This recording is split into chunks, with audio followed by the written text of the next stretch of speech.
What's going on, everybody, and welcome to the 71st episode of the Hot Takes podcast. Not only is it our 71st episode, but it's also our 16th spotlight interview. With that being said, I have a member of H.i.R, otherwise known as Human Internal Revival. I'm here with Johnny Horrigan today. Thank you for being here, my man. Thank you for having me. I am also joined by Luke Ganz as well, my usual co-host. Hey, guys. First time being on a spotlight interview, though. This is electric, bro. I was It's a hyped. dual spotlight. Yeah, Dual dude. spotlight, yeah. I'm hyped. Me and John Boy used to run in similar crowds back in the day, so I'm excited that we can kind of just chop it up and catch up, and it's gonna be fun. Definitely. I mean, I have a bunch to catch up with you, Yeah, too, because like I was yeah. saying before, we haven't seen each other in mad Years, long, yeah. you know? So this should be definitely good. Before we get into any of the questions or anything like that, how have you been throughout COVID and everything like that, and just life in general, my man? I guess it's kind of up and down, you know? It's Yeah. a day-to-day thing. Like with the brand and everything, it's good, you know? Hell yeah. But sometimes I overthink things, Yeah. you know?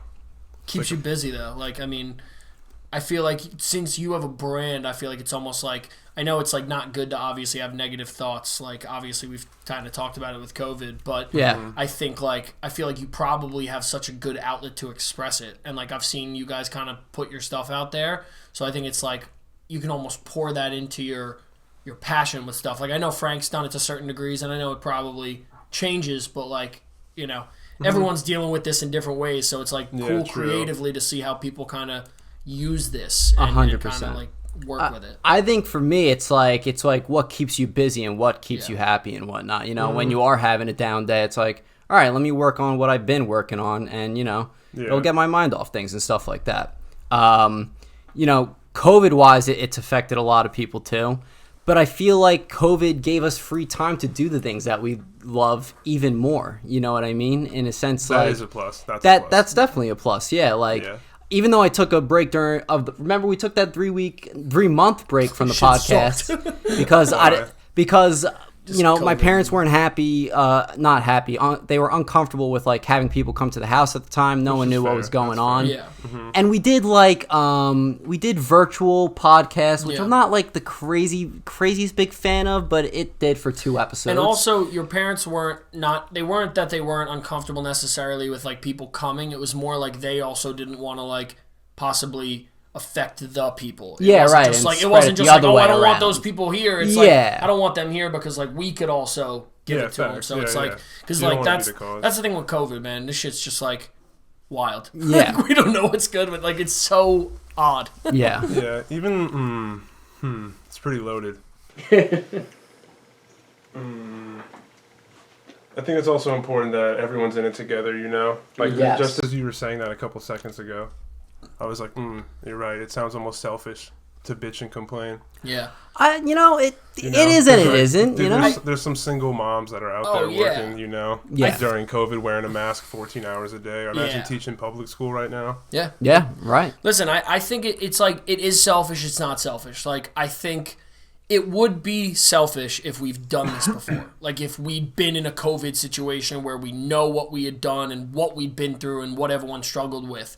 But like everyone deals with this shit differently now, and especially with like COVID. This shit was not like someone wasn't like been there, done that. None of us have done it. So like unless like fair. some 95-year-old woman pulled up was like, yo, I've been there for bird flu. Like I know it was good. Nobody's like seen something similar to this besides like I mean, bro, like we had swine flu in high school. Like we that we even pulled real, up though? And, but like, that's, Ebola? That's what I'm Like- saying. Yeah, Like, right, Ebola, right. Dude, Joseph Coney pulled up with the Ebola virus real quick. Like, but just in general, I feel like Yeah. I don't necessarily think it's selfish, but it's kind of like I always have that mentality of like I know it's like shitty to have. It's like, oh, someone's always having a worse day than I am. But like 80% of the time it is. And like Oh, it's much I feel worse. like I'm a crybaby. yeah, Like, I'm no, a little girl. But like, but that's not a bad thing. It's better It is, to though. express it. Nah, Yeah. but it's like you know what? Like it's listen. We live in a society, and I kind of alluded to like I love the NFL. The NFL is like my outlet. Like I don't think everything's always ran the best, just in general. Not with this, not with that. But like I alluded to, I hate the Dallas Cowboys. I'm a diehard Giants fan. That's my squad. Hate the Dallas Cowboys. yeah.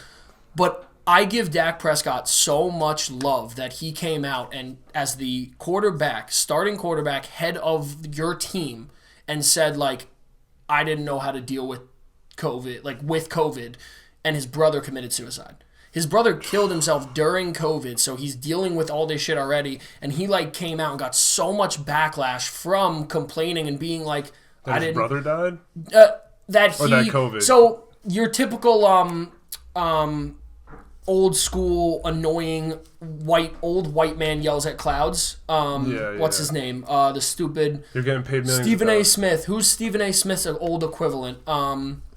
I don't know any sports. I'll think of it later. I'll think of it later. Regardless, he basically said he's like, you're the head of the Dallas Cowboys. You're like the field general. You're like the president. You shouldn't express that.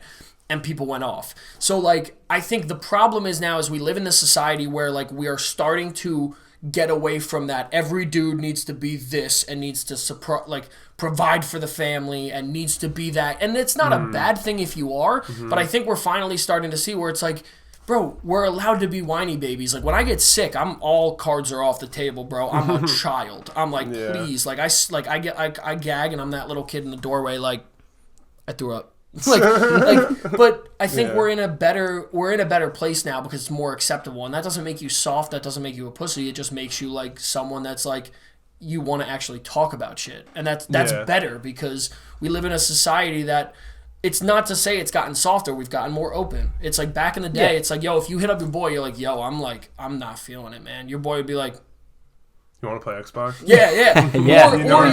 You wouldn't like. You would like. Back then, we didn't know how to do it. We'd hop on a chat room, and you would just, like, talk shit and be like, bro, I'm suicidal or whatever, and you would just, like, talk and say shit, and no one ever took it to, like, you're being dead ass. And now we're more in a position where you can have those conversations with your boys because of COVID.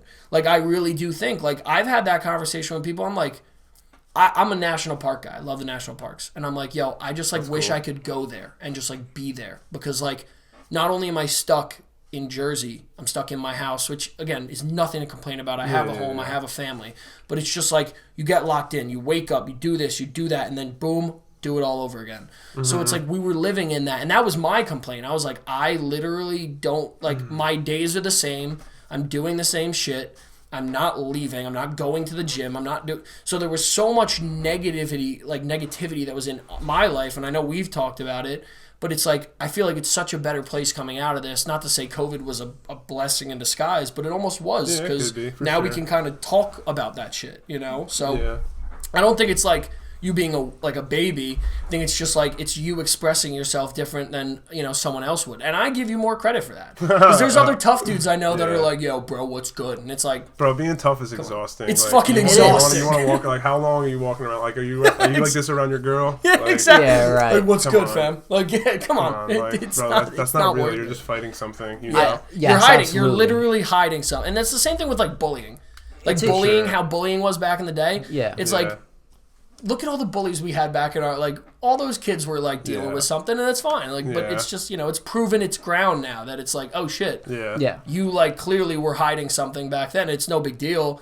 But it's like, you know, you could have talked to me. I wouldn't have given a shit. We could have hit up Jay Mills' shed, and we would have just, like, toked it out, been good with it, you know? But, like, just, like, that's how it is. But what I was going to say, it's exhausting to play a character. It's exhausting to act, you know, throughout your day for, I don't know, your whole 8-hour work shift or like even 24 hours a day, you know? It's it's exhausting to be something that you're not, and like what are you really getting out of it? Well, you talked about that in your last pod too, right? Or in the mental health one, I did talk about that, the whole thing about wearing masks and everything like that, like your figurative mask, you know, it's what what you want people to see. And masks, like we said on that pod, like masks are a good thing, you know, like you want to keep what's private to you private, you know, and like you're not going to pull up to a stranger and tell them everything. Yeah, right, exactly. You're going to be exactly. I don't know. I'm super open now. No, it's like when I feel like when I was young, I was just an idiot. So now I'm just trying to right every wrong. Like that's why I did the work for you. I was just like, yo, let me do design work for you. Like anyone in arm's reach that can help out, like with graphic design, because I love it. I'm just trying to help out. Which I appreciated that so much, by the way. If you got, for the viewers that didn't know, he created the new logo for us, which is absolutely fire. And we're going to be working together and I don't know. I think I told you about this with the new shirts. video game. Oh, the shirts. The video game tournament that we want to do. Leaking. Not now because your brother just worked everybody. Breaking. If it's Mario Baseball, I swear to God, don't sign anybody up. Don't sign. Just give me. I would love to do like our team versus like you guys. And I'd be down. Like pick a game once a week or once every other week. Stream it on YouTube or Twitch. That'd be so fun. Hell yeah. I'm basically useless, but if I have Frank and Jesse, I'm good. Well, if it's gonna be Smash Bros, we obviously know who we're putting front and center on Team Hot Takes. Yeah. Me. But truthfully, I'm not like I have the Frank gaming and everything, but like I'm terrible at video games. Oh, dude, I suck at video games. Okay, all right, yeah, I love them. I love them, like, but I suck. Oh, yeah, sure. exactly. For sure. You know James and David, right? Yeah, of course. Dude, I would just watch them play games because they're on like another level. They're savages. Yeah. I'm down here, they're up here. I would just be like, all right, what are you guys watching? What am I watching? What are you guys playing? Yeah. It's funny. You know?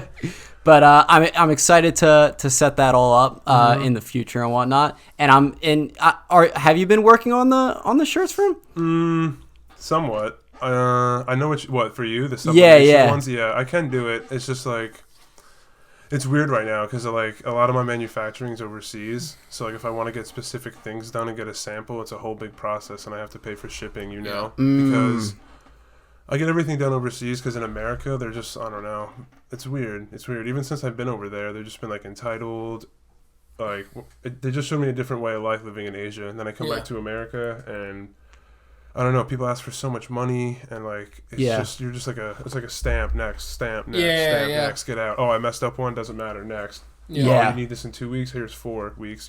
Oh, screw it. There's somebody else we'll get it from. Yeah. No, I feel that. So you said Asia. That's where they're making it, and you visited there. Yeah, I've been there 3 times. Awesome. Like to do work down there, or just as like a vacation sort of deal? To vibe. I was keeping up with his stuff. You guys were just chilling with the boys. I mean, I feel like it was even better that you went with those guys, like those people, your brothers, like people like that. So it's like you can appreciate it. Like I did the same thing with a bunch of my buddies. We went to Iceland. Like that shit was wild. Like, okay, cool, and it was it was such a cool trip because it was just us. We didn't do like necessarily touristy shit, but we just like did our thing. Yeah. And just became like I don't want to say like corny and be like one with the culture and one with the land, but like that's like dead ass. Like I have such a tie with Iceland now that like anyone talks about it, I'm like I went to Iceland. Like I'm like, yeah, it was sick. I like would go back and I will protect you now. Like I am Iceland. Like like the volcanoes and shit were going off, but like I feel like that's the same thing with you and the boys. Like you went and like I remember. I think you have like obviously more ties there now, and like you said, an appreciation for the culture and how they make garments and how they make just everything. Culture like, and bro, like these people wake up in one apartment, 3 floors up, go down, work a family stand, and then that's it for the day. Yeah, they call it a day. Like that's it. But they don't complain. Hell no. Like I was in Myanmar and I got this fanny pack. Like. When we went over there, and like they were just shocked. Like we gave them money, told them to keep it. They started like crying, Yeah. Oh wow. Like, these people that like I don't know. It's totally different. This is so fast and just fast paced. I don't know. Maybe I'm old. Maybe we're old now. But no, I think you have a very good point with that. And like what I tell a lot of people is I don't think it's like I like to tote and say that we live in a great nation, and it's not to go and say like Republican or Democrat. We live in this like. As the United States, to sit back and be like, we are a country that so many people will do anything to come to and get their piece of the American dream. That's, in my opinion, why we're the best and why I have such an appreciation because there's a lot of negative, but there's a ton of positive that people don't talk about more. So when you look at that, you can really appreciate it and say like, it's sick to think that even now, after everyone says these things and does these things and whatever, people still want to come here religiously. People are doing whatever they can. So I think that's the one thing. But I'll say, like, for you, I mean, American brands, like, I'm excited to kind of get into it and chop it up because, like, I'm a huge Patagonia head. That's, like, my fucking boys. Like, I literally only rock Patty. And, like, it's not because I'm a frat loser. I never was in a frat. You don't got the Birkenstocks? Yeah, I'm not a Birkenstock boy yet, but, like... Dad's not a lawyer. No, exactly, yeah. I only rock New Balance. Dead ass. I have every New Balance color. But, like Patagonia is all American based. They have basically a lifetime return policy. Like you could dead ass beat the shit out of these baggies, send them back, be like, can you guys patch them up? they'll patch them up, they'll fix the buttons because they're so fixated on sustainability. And like the reason is Yvon Chouinard, who's the founder of the company, still owns 100% of the company. He is fixated on it. He used to hike, and he went to Patagonia down in right around Chile and stuff, and did that with the boys. Like him and the founder of North Face were best friends.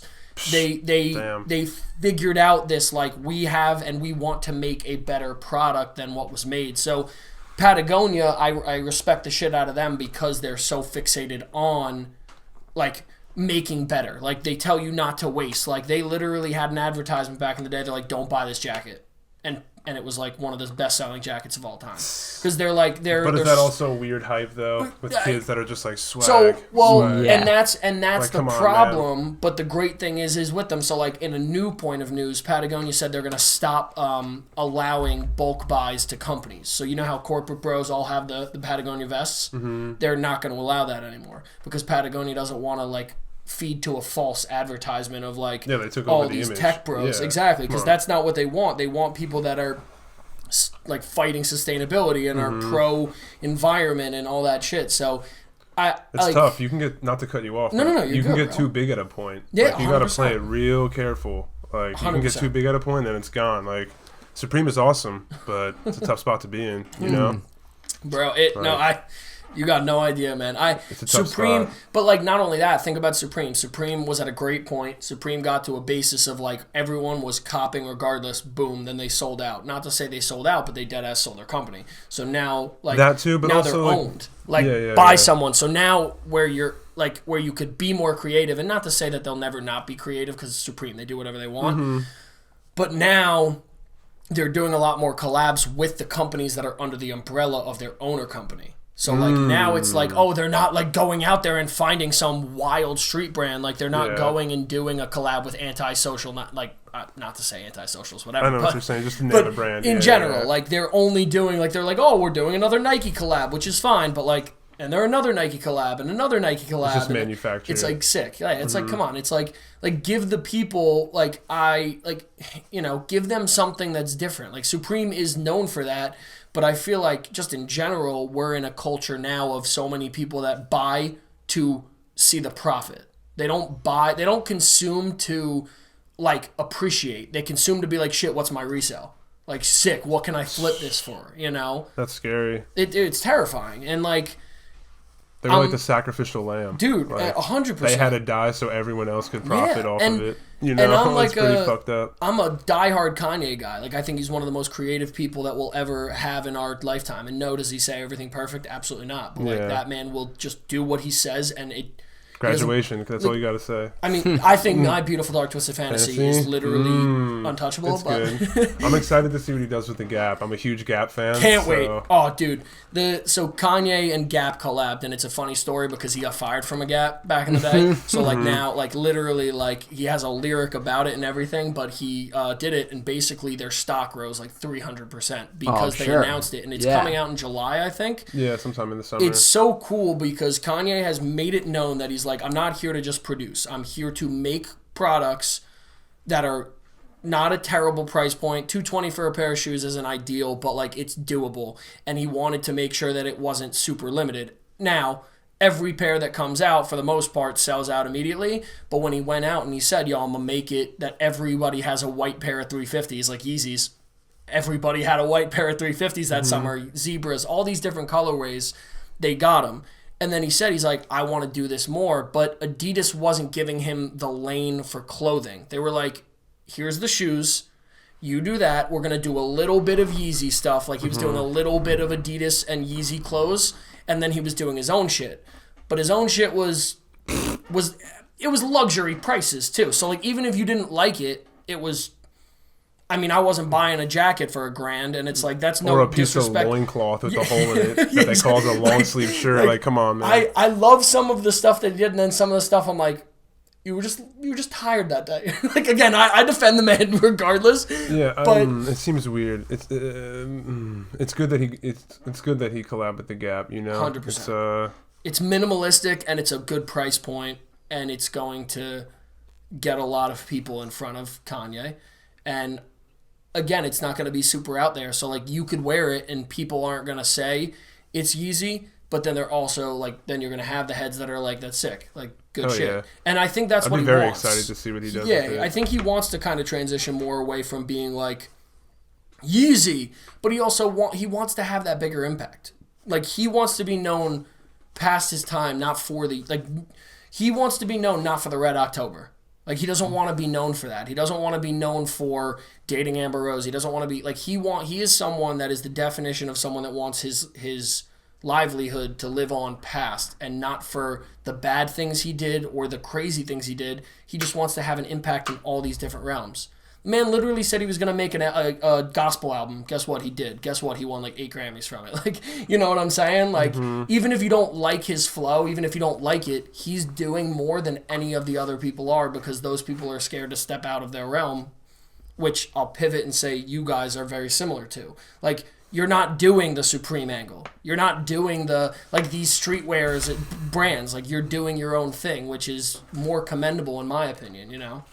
Yeah, I was more sponsored. I was more like inspired, like motivated by like religions and shit like that. Yeah, that's good shit though. I liked like that's why I don't really use like skin tones or like I won't put like a white girl in my clothing or like a black dude or something like that. Yeah, because I don't know. I want it to be universal. I want like anyone to be able to pick it up and wear it. Yeah. So if you ever notice a lot of my clothing, it's an outline of a body, but the body and like the skin will always be the color of the shirt itself. Yeah. Right. Okay. Or the mannequin. So, yeah. I remember the mannequin. Yeah. So like things like that. I was really inspired by cave paintings and stuff like that. That's sick. I think that's cool. Yeah. It's interesting what belief patterns, what people choose to believe. Because like I don't know. Yeah, definitely. Like we grew up in when I moved to New Jersey, we were altar boys. Dude. We were. Me and Luke. Yeah. But, baby. Were you in what was St. the group Roberts. the group that you were with? Tom, I was with Tom. Yeah. Fuck. It was excuse me. Wow, on this topic too. Monster. Just like my skin starts burning on the right side. No, but it was Religious Ed or whatever it was. It was just an after school program for it. You know, it was pretty chill. It was whatever. It was cool. Some people were just like all the way out there and you were like, bro, I'm just here to have a good time, meet some people. Not to say like I'm trying to like fuck around or whatever, but like I was just like, I'm just here to have a good time. Like I have very much now transitioned into a point where on religion, I mean, I had a very traumatic experience happen obviously with my brother and you know, he's doing great and can I ask what happened? Yeah, he got into a motorcycle accident. Your younger brother? Yeah, Connor. Wow. Yeah. A couple months ago in September. Airlifted, 5-day coma, shit like that. So, yeah, crazy there. So what I've done is I've always been like a religious person, like a spiritual person. But like with that, that shit will kind of like turn you, again, either good or bad. And I had my senior year of college, I lost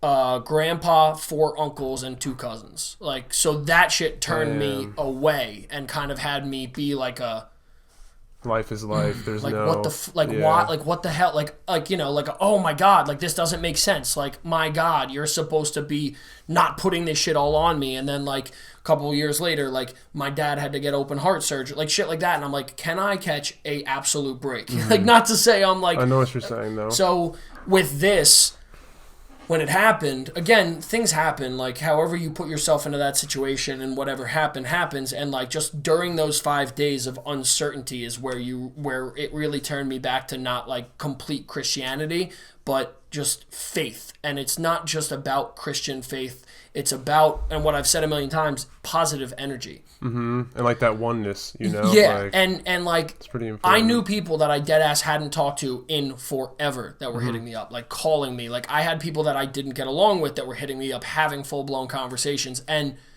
I do believe a good point of that like was my parents reaching out to people in the parish and getting their prayers and helping him through it. My brother being a stubborn ass Irish dude with a giant head, that helped him. Like just things like that, like dead ass, like, you know. So I think there was a lot of good energy around it that really helped. And it's not just like God did this, not to say he didn't or he did, but there were so many more things around it where it was more anyone that was reaching out, regardless of your religion, regardless of what you believed in, regardless of whatever, if you gave me positive energy for it, it was like filling me up. Like my energy bar was just like at 9,000. Yeah. Like I'm not even a Dragon Ball Z fan like that. Like I just like, I respect the shit out of the show. I just never have like gotten around to watch the whole thing. But like straight up, like I could just feel it like in my body. I was like, I could conquer the world. And like it was tough, bro. I mean, I'm the older brother. Like I had my younger sister who's in Tampa, and I had him. And like my parents are dealing with it, and then I'm home dealing with everybody else, being the strong kid. Yeah, trying to be the guy, and kind of going back to it. It's tough, but I think, like you said, like it's more than just like one religion. Like it's just energy. Like in my opinion, I know you obviously will get into it too because you have a very like close tie-in with that. But I definitely feel that like I've just gotten older and respected more religions and for sure. Ethnicities and cultures, and it's just like it's so cool because when we're younger we lock ourselves in this bubble and we're like Christians, like that, like that's it. And then you meet, you know, an African American kid or an Asian kid, and you like, you know what I'm saying, like you start to branch out and you're like, shit, this is crazy. Like you like my girlfriend's Cuban. I'm starting to branch out there with like understanding that culture more, and I'm like, this is fucking sick. Like so like you said, going back, like you going to Asia, like that wasn't like an immediate tie, but like you made it a tie. You made it part of you and who you like have kind of designed yourself to be. So the vibe thing, like you were mentioning before, is very big with me. Positive energy and everything like that. I think words being said and, you know, positively, it just inspires and uplifts people and stuff like that. Even actions that you take too. Even like when like a child is first conceived in the womb, like anything you say around the woman, like if there's a lot of arguing around the baby, anything like that, you know what I'm saying? It's pretty intense, you know. Isn't it's like, that crazy though? It's your subconscious mind. It's like a record player. You just press go, and then that determines who you are. You know, so that baby is already halfway determined who they are by the time they come out. You know. Yeah. Like that's so nuts though. Like you said, like just so fucking crazy to think. It's weird. That, like they put like there's like special tapes. Like you put this on like your the wife's baby. belly. Yep, exactly. Like I would. Could you literally... imagine it comes out like Michael Jordan? You're like, thank God that worked. Literally, like he's a broadcast, like Joe Rogan podcast every day. Right. This kid's gonna come out like, oh my God, oh sick, it worked. It's scary, you know. There's definitely, I don't know. Religion. When I was a kid, I feel like my mom used religion as like a moral babysitter because no one was listening to I wasn't listening to anybody.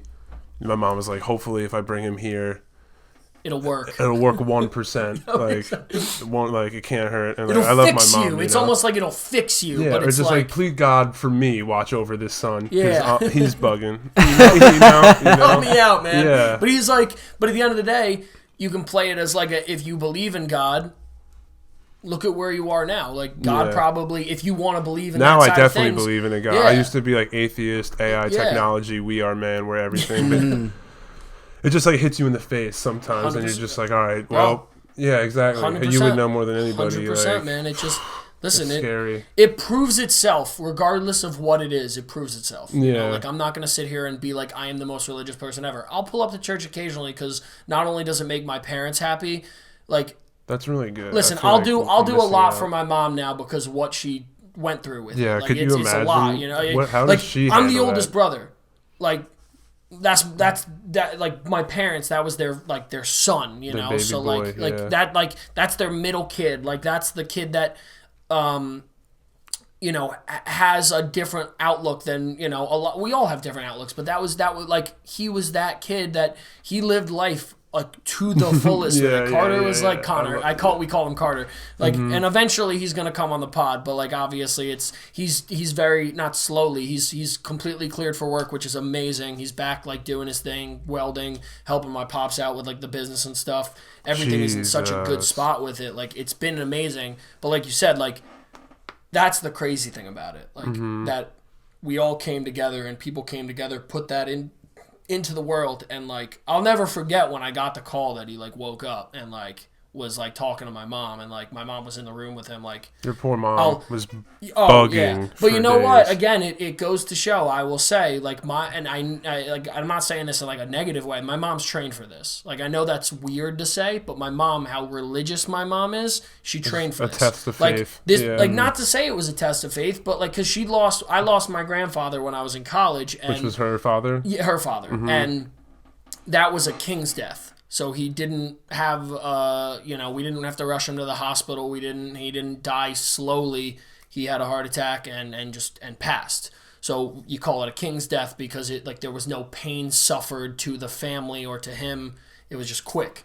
So, that was not as difficult for her because, obviously he passed on, but it was great to be able to say like, this is very unfortunate, and I still it fucks me up because like that was like my best friend, but again, it's like it goes to show that like she was ready for it. But then when this came, this was different.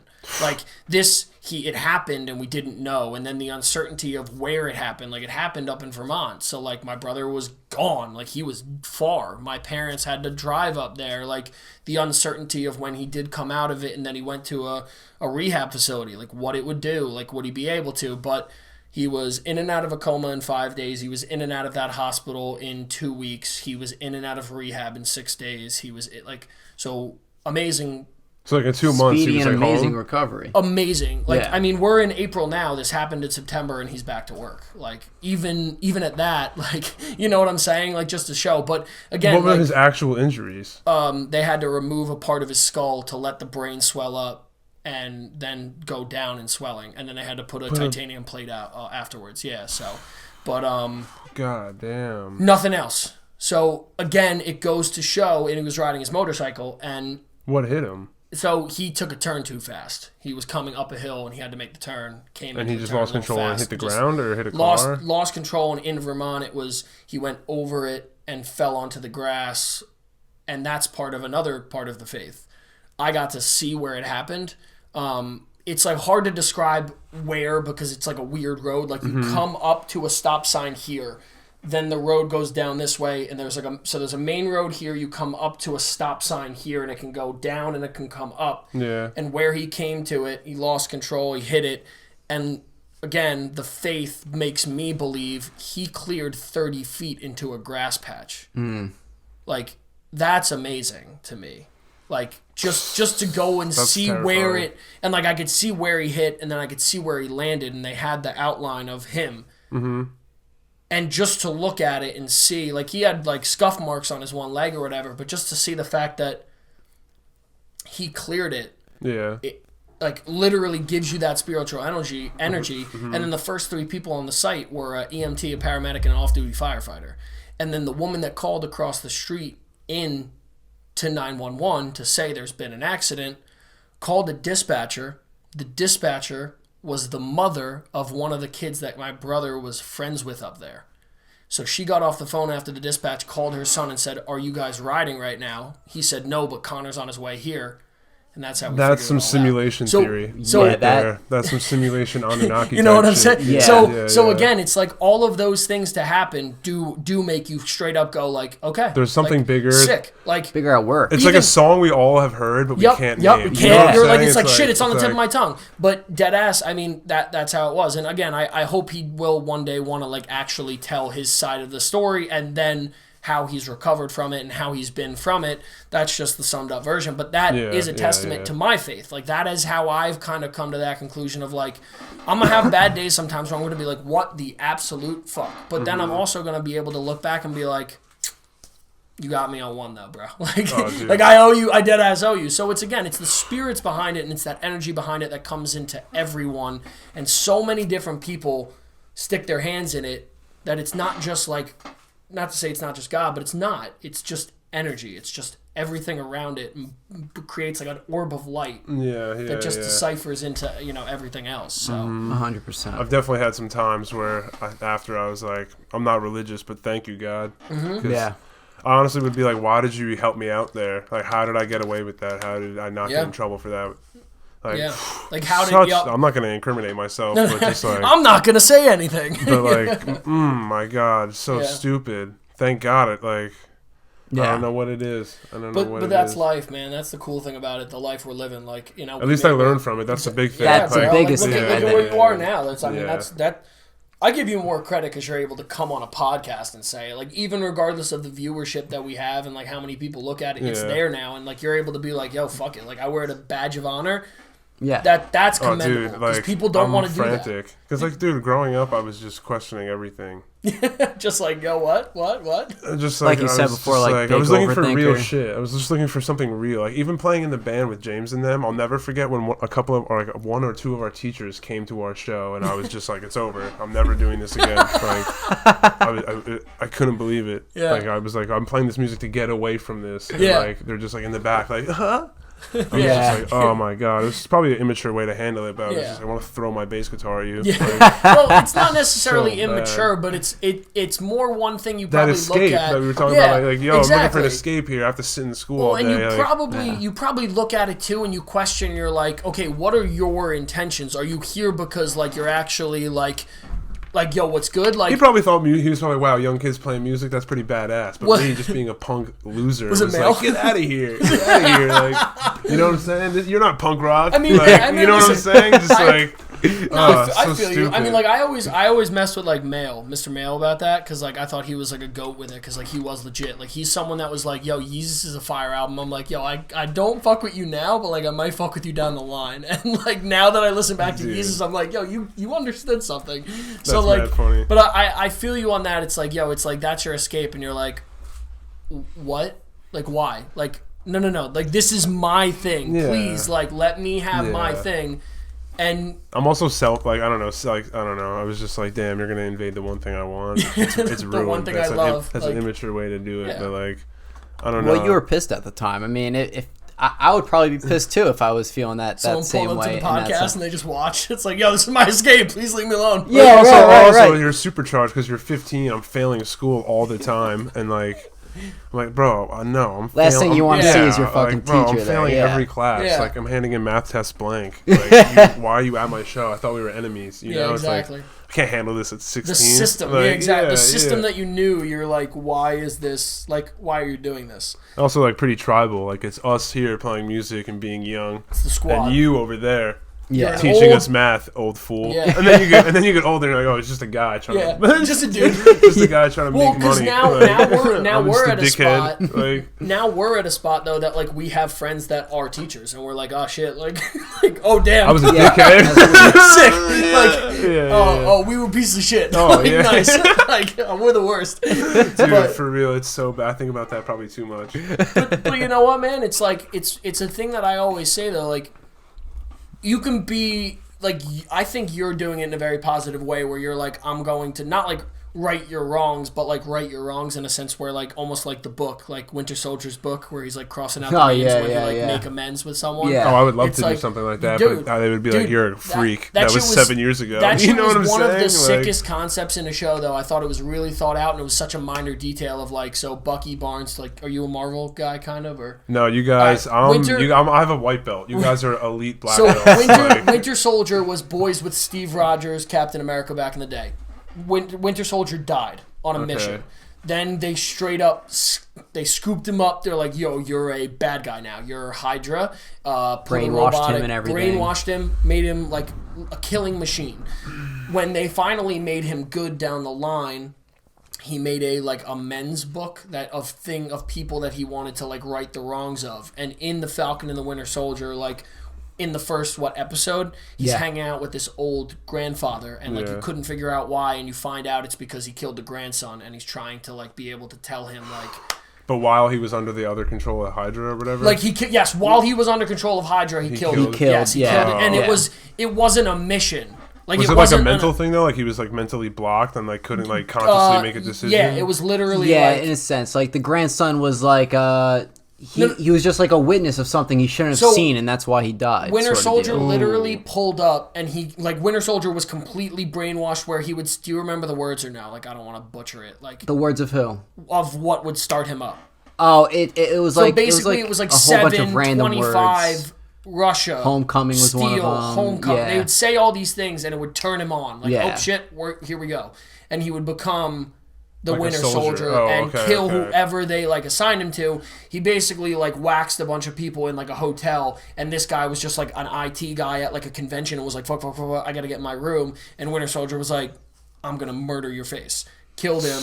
And then obviously like then Bucky was like, I'm going to go and either stop all the people that were bad or make amends with all the people that I wronged. Yeah. Yeah, and like his way of doing it, like it's actually, I think it's a really good way that they did it, because it's not just your typical like gung-ho, like go kill the bad people and thank the good people. It was like a more of a moral story arc of like, I need to figure out how to do this, and he needed to clear his head of like, and then he ends up working for the dude that was like brainwashing and controlling him.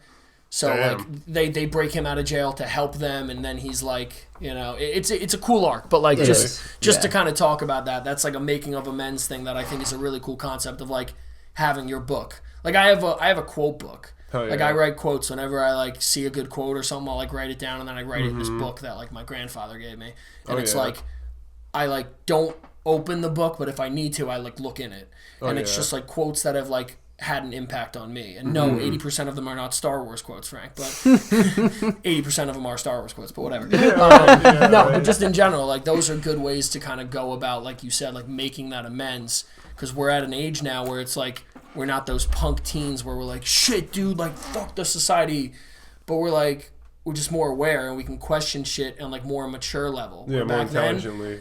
Back then we just would question it to be like, yo, fuck you. Like, no, dude, like I'm not doing a math homework. Why should I do that? But like now you do it because you're like, this isn't for me. Like I don't want to do this, and it's not like screw you, but it's like you need to understand like that's not the path I want for myself. Exactly. You know what's crazy, bro? We had the same English class senior year of high school. Miss Price. I thought you were gonna say Beth. In senior year? Yeah, Miss Price. We read the book Siddhartha. Remember that? No, I don't. Dude, you were in my English class. Bro, it was homeroom and then first period. No, I barely like. Well, we read that book Siddhartha, and I hated it, and then since then, like I've read it like 6 or 7 times. And loved it now? Yeah. That's awesome. That's wild. Like it's so crazy. I hated reading, and then once I got out of school, I just was like curious as fuck, because I went to college for a year, but I guess out of social pressure, you know. Yeah, like, I feel that. I wanted to drop out of high school, honestly, but like. Oh, really? Yeah, dude, I was failing math and like gym, but like playing sports, but failing gym like every year. Math test just handed in blank. Because like even when I did good, it wasn't anything. You know, it was like, oh, cool, 80, same feeling as a 0. So what's the difference? Like, what's the difference? Right. You know? And like that's selfish. Obviously, looking back, because like both my parents worked jobs, commuted to New York City every day just for me to fail math. But like. Did you play sports in high school? Yeah, I played basketball. I played freshman football. Okay. Goats. Dude. He's a legend in the freshman football. So we utter the name Jay Horrocks, and we hope he comes back. That's so long ago. Bro, I haven't played sports since high school, just martial arts. Just to go off really quickly. When he left sophomore year, I think like we were all so like devastated. Like that pissed me off. That shit also made me want to quit high school. Why? Because we were so devastated. Just because I couldn't believe the coach was trying to beg me to play football. I was like, dude, I'm trying to fucking. Like not play football. See my like what? Why am I have to come here every day? I don't know. I was like in my head so much, you know. Yeah. I don't think we were. So we as the team weren't doing it selfishly because we wanted you, but we wanted you because like number one, you had boys on the squad. Like I mean, we weren't best friends at any point in high school. Like you know whatever. We were good friends. We used to play airsoft. But dude, that's the thing. We'd rock airsoft. We'd talk in the hallways. Like that was it. Football, same shit. Like hell yeah. But football, like. I feel like football was one of those things that it just like sometimes it didn't fall into lines with a lot of good players that we had at Township. We couldn't keep them because it wasn't their thing. But Fuck it's not wearing pads. But here's the not even that, bro. It's not even that. I think it's like it's a coaching mentality. Like we've become so like it's such a like old school like get down and do this when it's like some of the best players like Mahomes. You think anyone's yelling at Mahomes and telling him yo like get better at throwing? He's like. What team does he play for? No, the Chiefs. Pat Mahomes.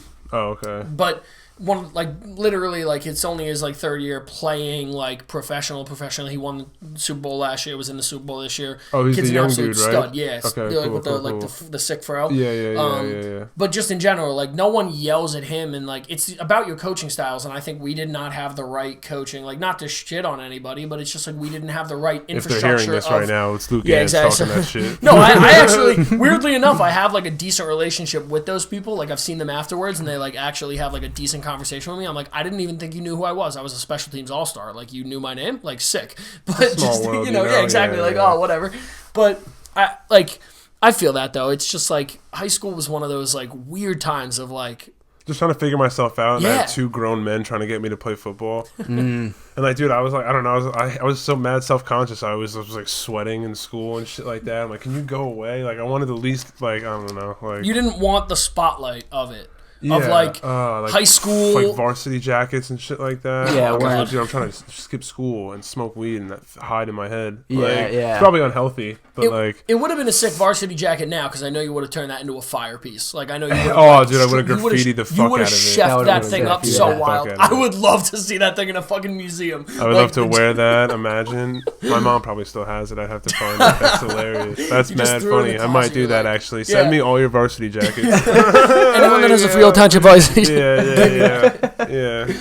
I have a question for you. Would you say you were antisocial in high school? No. Because I don't see that at all. No. Just with authority. I had a big problem with authority. People Okay. trying to tell me what to do. Yeah. Like my friends, it was like my safe haven. I was Yeah. like, dude, let's hang out literally all the day. time. I'll Yeah. ride my bikes with you anywhere we want. Yeah. Pull But up with like the bikes, bro. older people, like, oh, I really think you should do this. I was like, no. Right. Like right. James was the one who got me to play bass. I just loved music from my older brother, and he was like, "Dude, you should play bass." I didn't even know there was a thing. Like, I was like, "Wait, you can play music?" Yeah, exactly. You can do that. And then from then on, it was just like, boom, creative thinking. That was in 6th grade on the way to Barklow Middle School, Guess. and then just like Blue And, ever Jays. and since you then, did that creative- throughout middle till school. I was like, shit. I started playing bass probably when I was like, what? That was 6th grade. How old are you? 10? Maybe 11 or 12, right? Probably 10, 11, 12. I was boy. 'Cause I have I was fifth boy graders that are genius. like So 10. 10. No. Jimmy Neutron. Yeah, right. No, yeah, so like 12, and then I probably stopped playing in the band when I was like 16, Okay. and then yeah, but I always was into creative shit. I love the designs of everything, even the posters you have here. Like I still have it. Anthony's uncle Rob made a band shirt, and I still have that shirt because I thought it was the hardest thing ever. Yeah, that's sick. And just like my older brother coming home from band like hardcore shows and just having the merch, and I was just like, dude, I would try and squeeze in his shirts, but I was too fat. I'm so Like- hyped that you actually said that because I need to segue into a question for you. So, yeah. how do you feel about like society right now, like worshiping like streetwear and like I know we've talked about like vintage and shit, but like with like band tees being at an all-time high, That broke my heart. That broke my fucking without them heart. knowing what the so band wait, is. so here's sort my of thing. deal. Number one, Dude. how do you feel about that? I'll break And- the mic. No. So I used to work when I worked at Champs. Shout out Champs. I worked there for like 9 years. Kept that job all the time. I for the remember club, that. Yeah, all yeah, the time. yeah. I worked up at Garden State Plaza right before the pandemic. Mm-hmm. Didn't get that shit back, which like broke my heart to a degree. But I'm like, all right, I gotta move on. Yeah, But right. Wow. I used to call people Disloyal. out. I used to call people out all the time when I was there, and it like always got me in trouble to a degree. But like people would pull up with a Nirvana shirt. I'm like, sick, 5 songs, go. Hit it Oh up, my like because I God. love not Kurt. even just a Nirvana shirt, a skin tight Nirvana shirt with Yeah. muscles, and it's like, dude, who the like, Yeah. sick, dude, Like, that's like an emo kid wearing a muscle Yeah. gym shirt. Yeah. You know what I'm saying? No, it's the same I thing. feel Like, that. What are you talking about? I just Yeah. like I always question it because I'm like It started with Kanye and Kid Cudi, and then just went to the 100%. SoundCloud and now rap it's scene, like and now it's Travis. Like I love Travis to death, but like it's anything Travis wears spikes. really. Anything Travis Scott wears, it immediately spikes. Kylie Jenner, same shit. She puts on a pair of dunks. Every dunk is selling off shelves. Every single one can't sit on. Like she could put like New Balance 990s, like your typical old school dad shoe. Like a couple people have started to wear that now, and like a couple like have you ever heard of the brand Aimé Leondor? It's a like a New York City based brand similar to Kith. Regardless. They've started like collabing with New Balance a lot, and people are like seeing the resales there. So people are like, "Oh shit! Like that's the wave now. Like now they're into dad shoes." When in high school, like we'd rock New Balance, and people were like, "What the fuck is that? That's not a pair of Jordans." Go put on Like, some Vans. Go put on some Vans or Jordans, dude. Yeah, but yeah. I think like the problem with society is that it's like we look for it for clout, but it's like not to say you have to, but like, all right, like if you're wearing a Sublime shirt, just like read me off a couple songs. Show me that you can like do your research. Oh my God, that used to be my Like- life. I used to judge you on what kind of music, how much music you knew. Yeah. Like that's what it was. Like, do you What's listen Nirvana's to best album? for Go. real? Do you listen to Enter Shikari? You don't even know who that is. Can't be your friend. Like, for real though, I was disgusting. Like Yeah. I was obsessed with it. I used to do the same thing with Kanye albums. People would be like, "Watch the Really? Throne is sick." I'm like, "Don't talk to me ever again." Really? That album's trash. And it's like, I have a better respect for it now, but in high school, I'd like fight. I would die on that hill every day. Every single day I'd pull up to high school. I'm like, all right, sick, who wants to debate me now? Like, let's go. Like, I just was like, let's fucking fight. But it's like the same thing with those shirts. Like, I will never forget, I was in freshman year of high school. The first thing I thrifted by myself, I was with Greg Guckin, shout out the boy. Me and Greg Guckin pulled up to a thrift.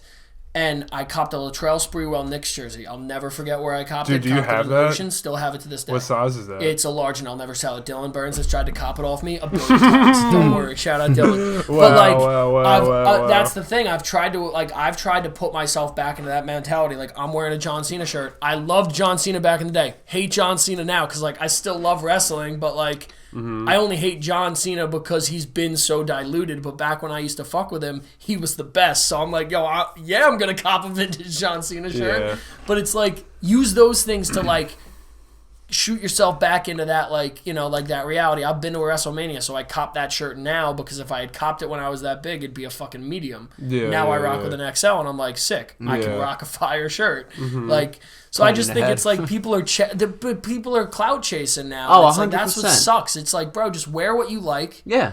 And like do the research on it. Like, don't cop a Patagonia shirt and then like not know anything about Patagonia. I'm not saying you have to know as much as I do. And then go play ball. Don't like pull up with the visor to a frat party with high white socks and a pair of Sperry's and be like, yo, let's get it. And I'll be like, oh my god. But I think more people need to like. It just shows you how many people are insecure. Like, yeah, exactly. But that's the thing. It's like. What people are lost, like but it's like why, you know, that's why I started the brand. I was like, fuck it, like, people are lost. You need a safe space for everyone. That's why I didn't want to have any, I don't know how to say it, boundaries, I guess. Like, I didn't want to be known as one thing. That's why I pushed back on clothing releases. Like, I release things probably once a month. But like, I would like to do a bunch of gaming tournaments. But you've sponsor like a paintball team. You've pivoted now. You're not just like. You don't want to back yourself in a corner, in a sense, to one thing. Because honestly, clothes are cool, but I like a brand, a community. More than just clothing, you know? Like, if you make cooler street clothes than me, you probably will. You know? I just want to make cool, simple shit. I'm going to have a stronger brand than you, you know? Right, That's what I'm after. I really love the brands and things like that. Like, honestly, one of my favorite brands was Red Bull back in the day. Like, obviously, their drink is fire, but they had this thing called Red Bull Culture Clash, where they would just take, like, crews and battle them live. But there was two stages, one stage here, one stage here. The crowd, it was a live event, like at a stadium. Yeah. So they had one where it was like ASAP Mob, which is like ASAP Rocky and all them, and like Boy Better Know, which is like a UK rap group, and they're just two posses, but they're big in the UK. So they do like a stadium, and then like ASAP Mob performs, and then Boy Better Know performs, and then the crowd chooses who wins after like they each play a set. And in the final set, they go on the stage together and go back to back songs, and the crowd determines who wins. That's sick. It's basically just like a massive head-to-head concert. Yeah, and you determine who wins based off the crowd's response. Yeah. That is fucking sick. That already sounds better than Drake versus Lil Wayne. Like, dude, light years better. Red Bull, like, I don't know how that never blew up. It was called Red Bull Culture Clash. How long ago was that? This was like 20. Stevie G showed me this. Stevie G the boy. But he showed me that, and I was just like, how is this like everything? Yeah. But also, you probably run out of crews pretty quickly, you know? But it would be funny to see like Green Day versus like Cash Money, dude. 100%. You know, like fucking Goo Goo Dolls pull up, just like go up against like Waka Flocka, like all right, let's get it, dude. That would be awesome. That would be awesome.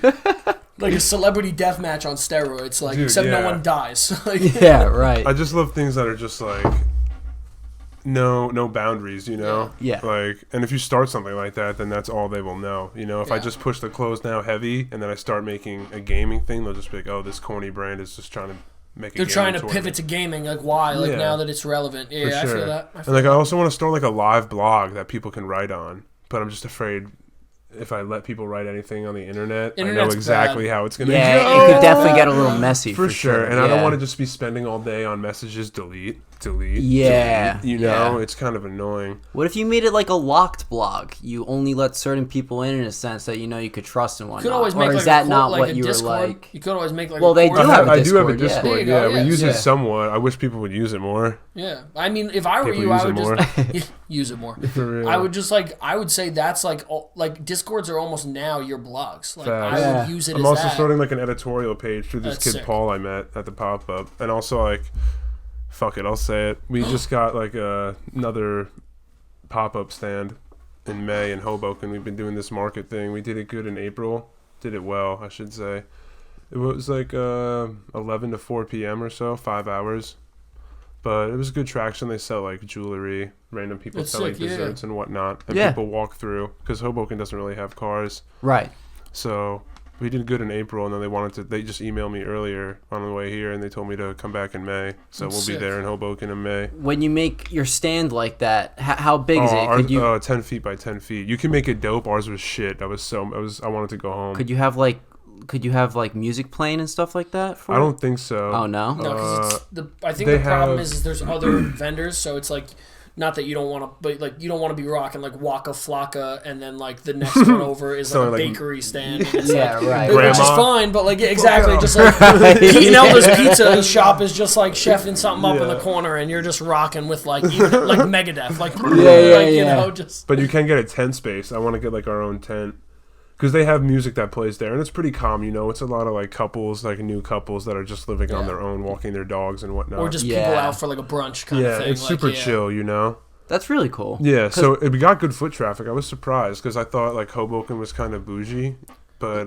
Hoboken's weird. It's interesting. It made me feel uncomfortable being there, but I really liked it.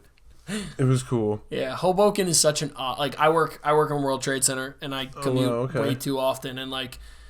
You know, I know Hoboken at night, and I know Hoboken like right before the night. Like when I go to like dinners, if me and my girl ever go to like dinner, we'll know Hoboken, and then like it kind of like transitions into Gotham, like late night. You know what I'm saying? Like all the hoodlums come out, like and they do their thing. But like I definitely feel that. Like I don't know Hoboken in the daytime. Like what? Like do people go outside? Like are people out there? You know, it's like do you now guys with the like masks, leave your house? yeah, everyone's just out now. I feel like because of COVID, you know, they're just tired of it. Yeah. Well, Hoboken, I didn't know Hoboken has like a mask like mandate requirement. Yeah. And I straight up was playing flag football in the city, and like after a game, I got like dropped off in my car. It was like 2 blocks away, and I'm just like walking the street like no dude, mask you'll get on. excommunicated. And dude, these people were just like looking at me, and I'm like, yo, I'm on the phone with my girlfriend. I'm like, yo, why are these people fucking? I hate staring. Staring's my like biggest pet peeve that I hate because it's like. If you want to communicate, I'll communicate with you. Like I do not care. But some people are just people watchers. No, I know. Listen, I'm a Bro, diehard. my mom watcher. is terrible. Like, oh my god. And She like just, like- whenever I would see her, just like, it's terrible. It's terrible. Just watching like this. Just... I catch myself doing that from time to time, but on the opposite end, like if I see someone staring for me for not even that long, I'll be like, are they fucking like judging me or something like that? Like what? You know what I'm saying? I get a little insecure about that. I don't get insecure. I get tight. I immediately go from like level-headed to like someone stares at me for more than 2 seconds. What the fuck are you looking at? Like, why can't we just have a like talk to me? I'll talk to a fucking cardboard box for 8 hours. Does not matter to me. Like, please just communicate. I wanted to ask, when did you get into graphic designing and designing clothing and whatnot? Like, what sparked your interest in that? Like, when and why? I would say, what sparked my interest in it would be, I guess, my whole life. Like, my dad putting me onto Pink Floyd at a young age, and, like, just telling me the story about Dark Side of the Moon and Syd Barrett. I was just like... I don't know, it's just not, like I said, it just wasn't school. So I was like, wow, this has an in-depth, like, cool story. Like, it has lore. So, you know what I'm saying? It's like a game. Like, this album has lore to it. Yeah. So I was like, this is amazing. And then, like I said, video games were a huge inspiration. I didn't realize it until I got older, but... Yeah. Like, Link's shield in Zelda is, like, a huge inspiration to the crest.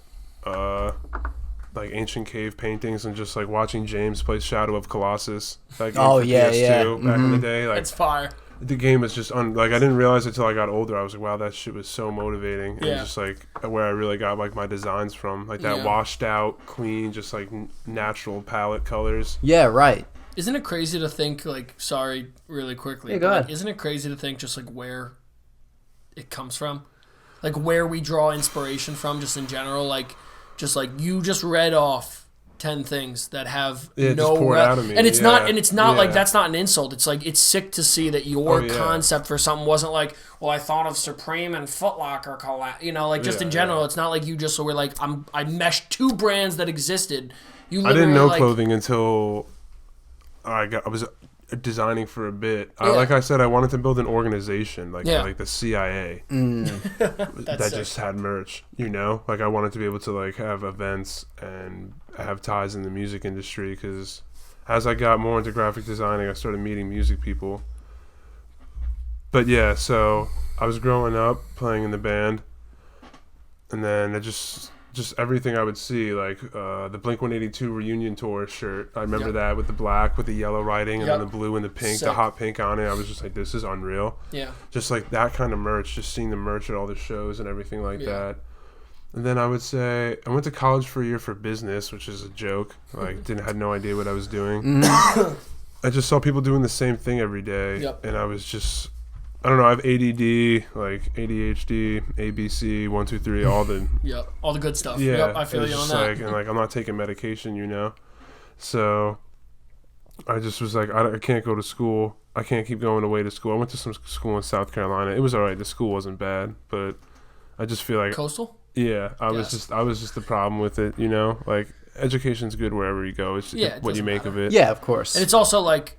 We also live in a society, not to say you did it, but just in general, where people are like, all right, what school can I go to party at? Like, what school can I go to get social pressure off my back? Yeah, and that's you better. Know what I'm like, saying? More people need that. Like, but it doesn't because it makes you do crazy things. Like, imagine true. some kid who doesn't know what he's doing and joins the military and now he's killing people overseas. Yeah, no. It's scary. It's terrifying.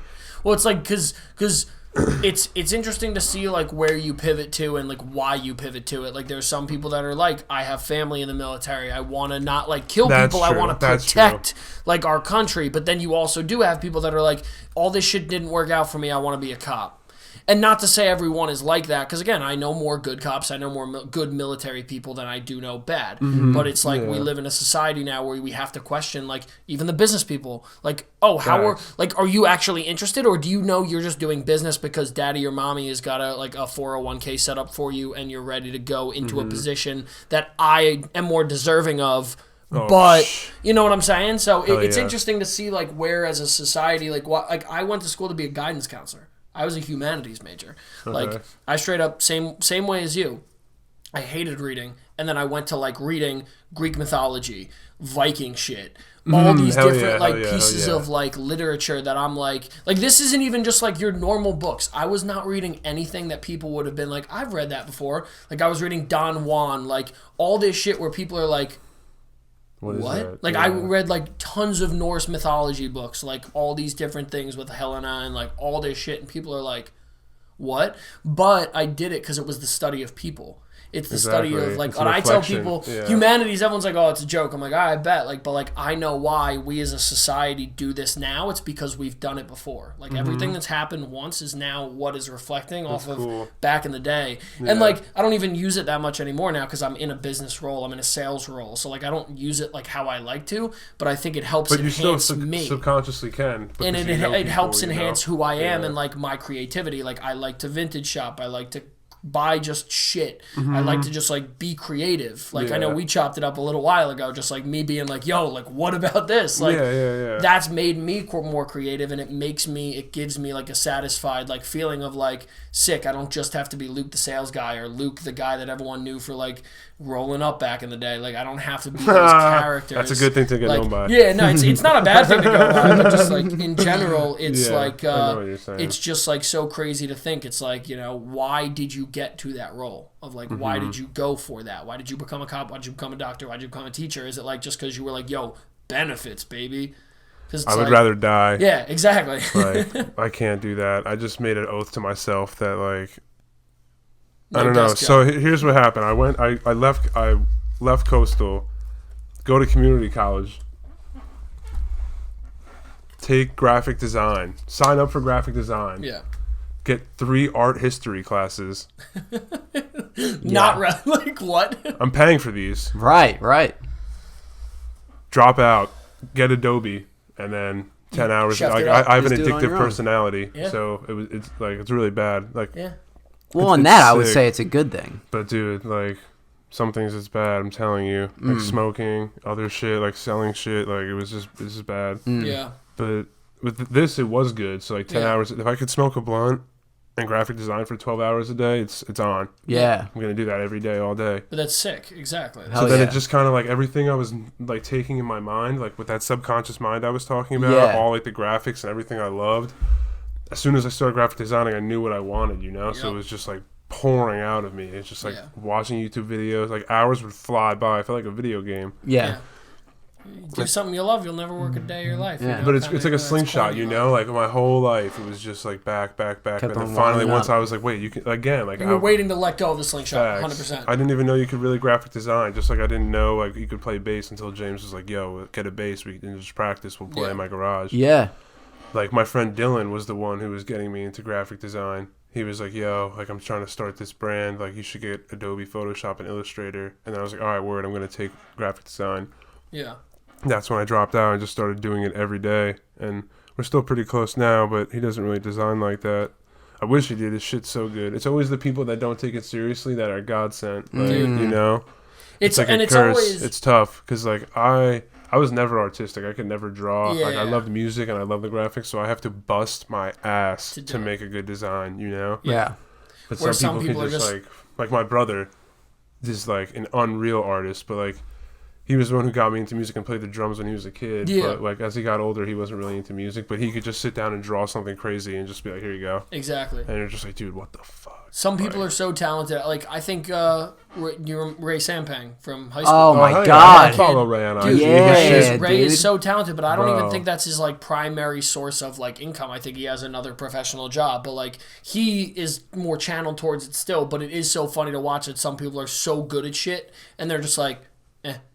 Like, yeah, if I'm that good at something, there's no way it's not being that addictive personality. Like if I have a glimpse of like, wow, this is objectively really good, it's just gonna consume my life. Yeah. Like this is what really happened. I met Brad Heckler. Yeah. Who I was gonna bring Bradley, my boy. Sorry, but I met him. We had the same homeroom, and I met him, and we were chilling. I was graphic designing, and then I met Stevie G, and then eventually Stevie had a show in Atlantic City, and my friend Tyler was there, and I met my friend Tyler Tees. I don't know if you know him or not, but we and him just clicked up, and then I made a shirt that I took like a black and a tan crest shirt, like the symbol on the front and the crest on the back, and cut them into half, and my friend Kelly Clavin sewed them together, so it was like split in half. Kelly's a goddess, the god of sewing. She sews like all the crazy shit we have, but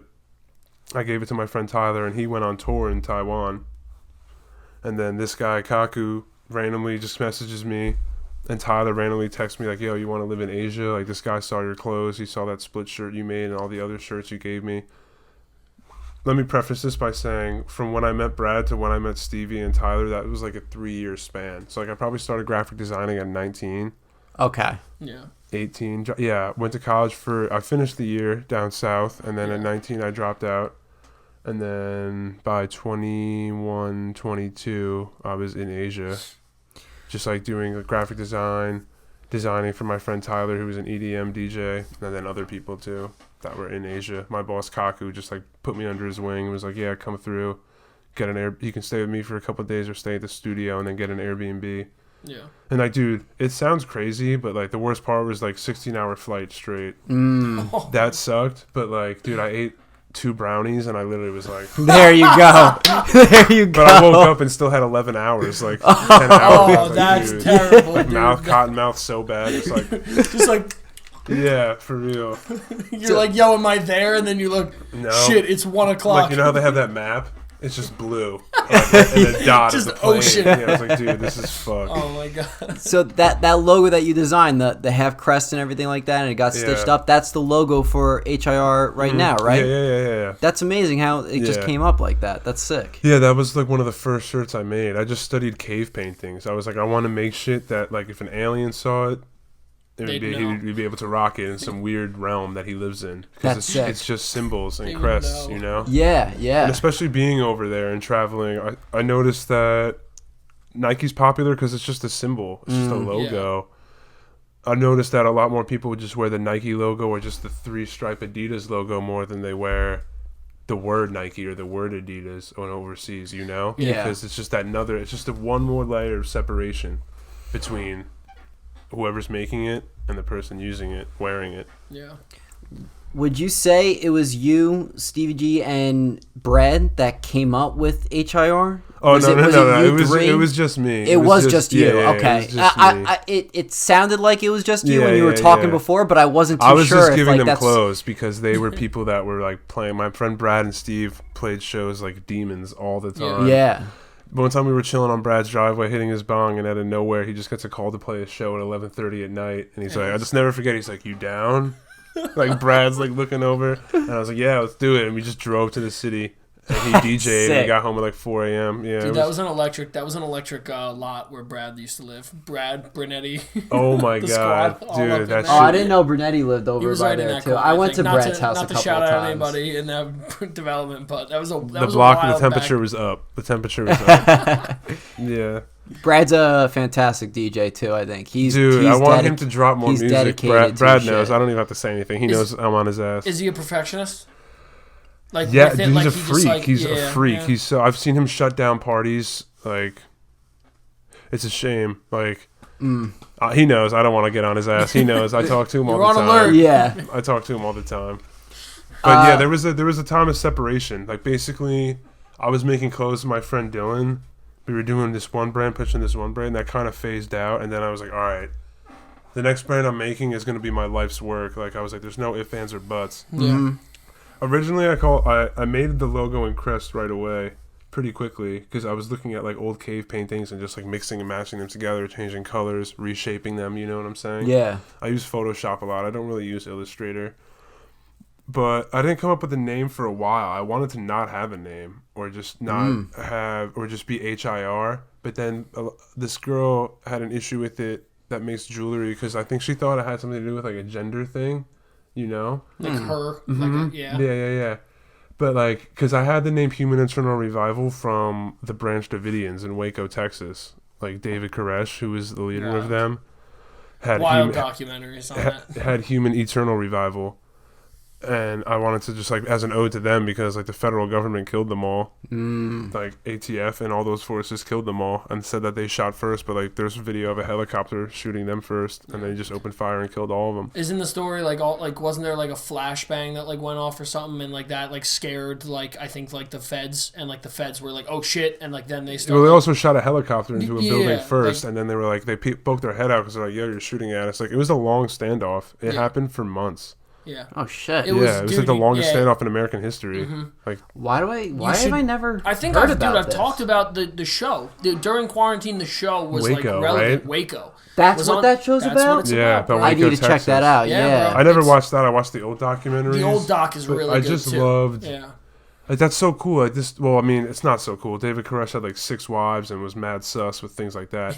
But like, it's just cool that like they had like everyone does the cult thing wrong. It's like, bro, just live normal. Yeah. Why are you just all banging? Does the cult thing why wrong? are you all banging each other? Like, why are you allowed like, to do bro? whatever You have want, this place where you can live together freely.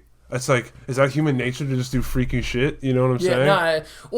Or become the god of the cult. Like that's scary. Like, not to say be a cult. Like, it's scary to get that power in your head, I think, and then the weird shit and like stupid shit just starts happening. Well, then it's like, oh, I only can have wives. Like, no one else can have sex. Like, that's the kind of shit it was. That's what he did. Yeah, he literally would, like, if someone was like another wife of a guy, I'll bet I can bang your wife, but you can't. Like, don't even think about touching her.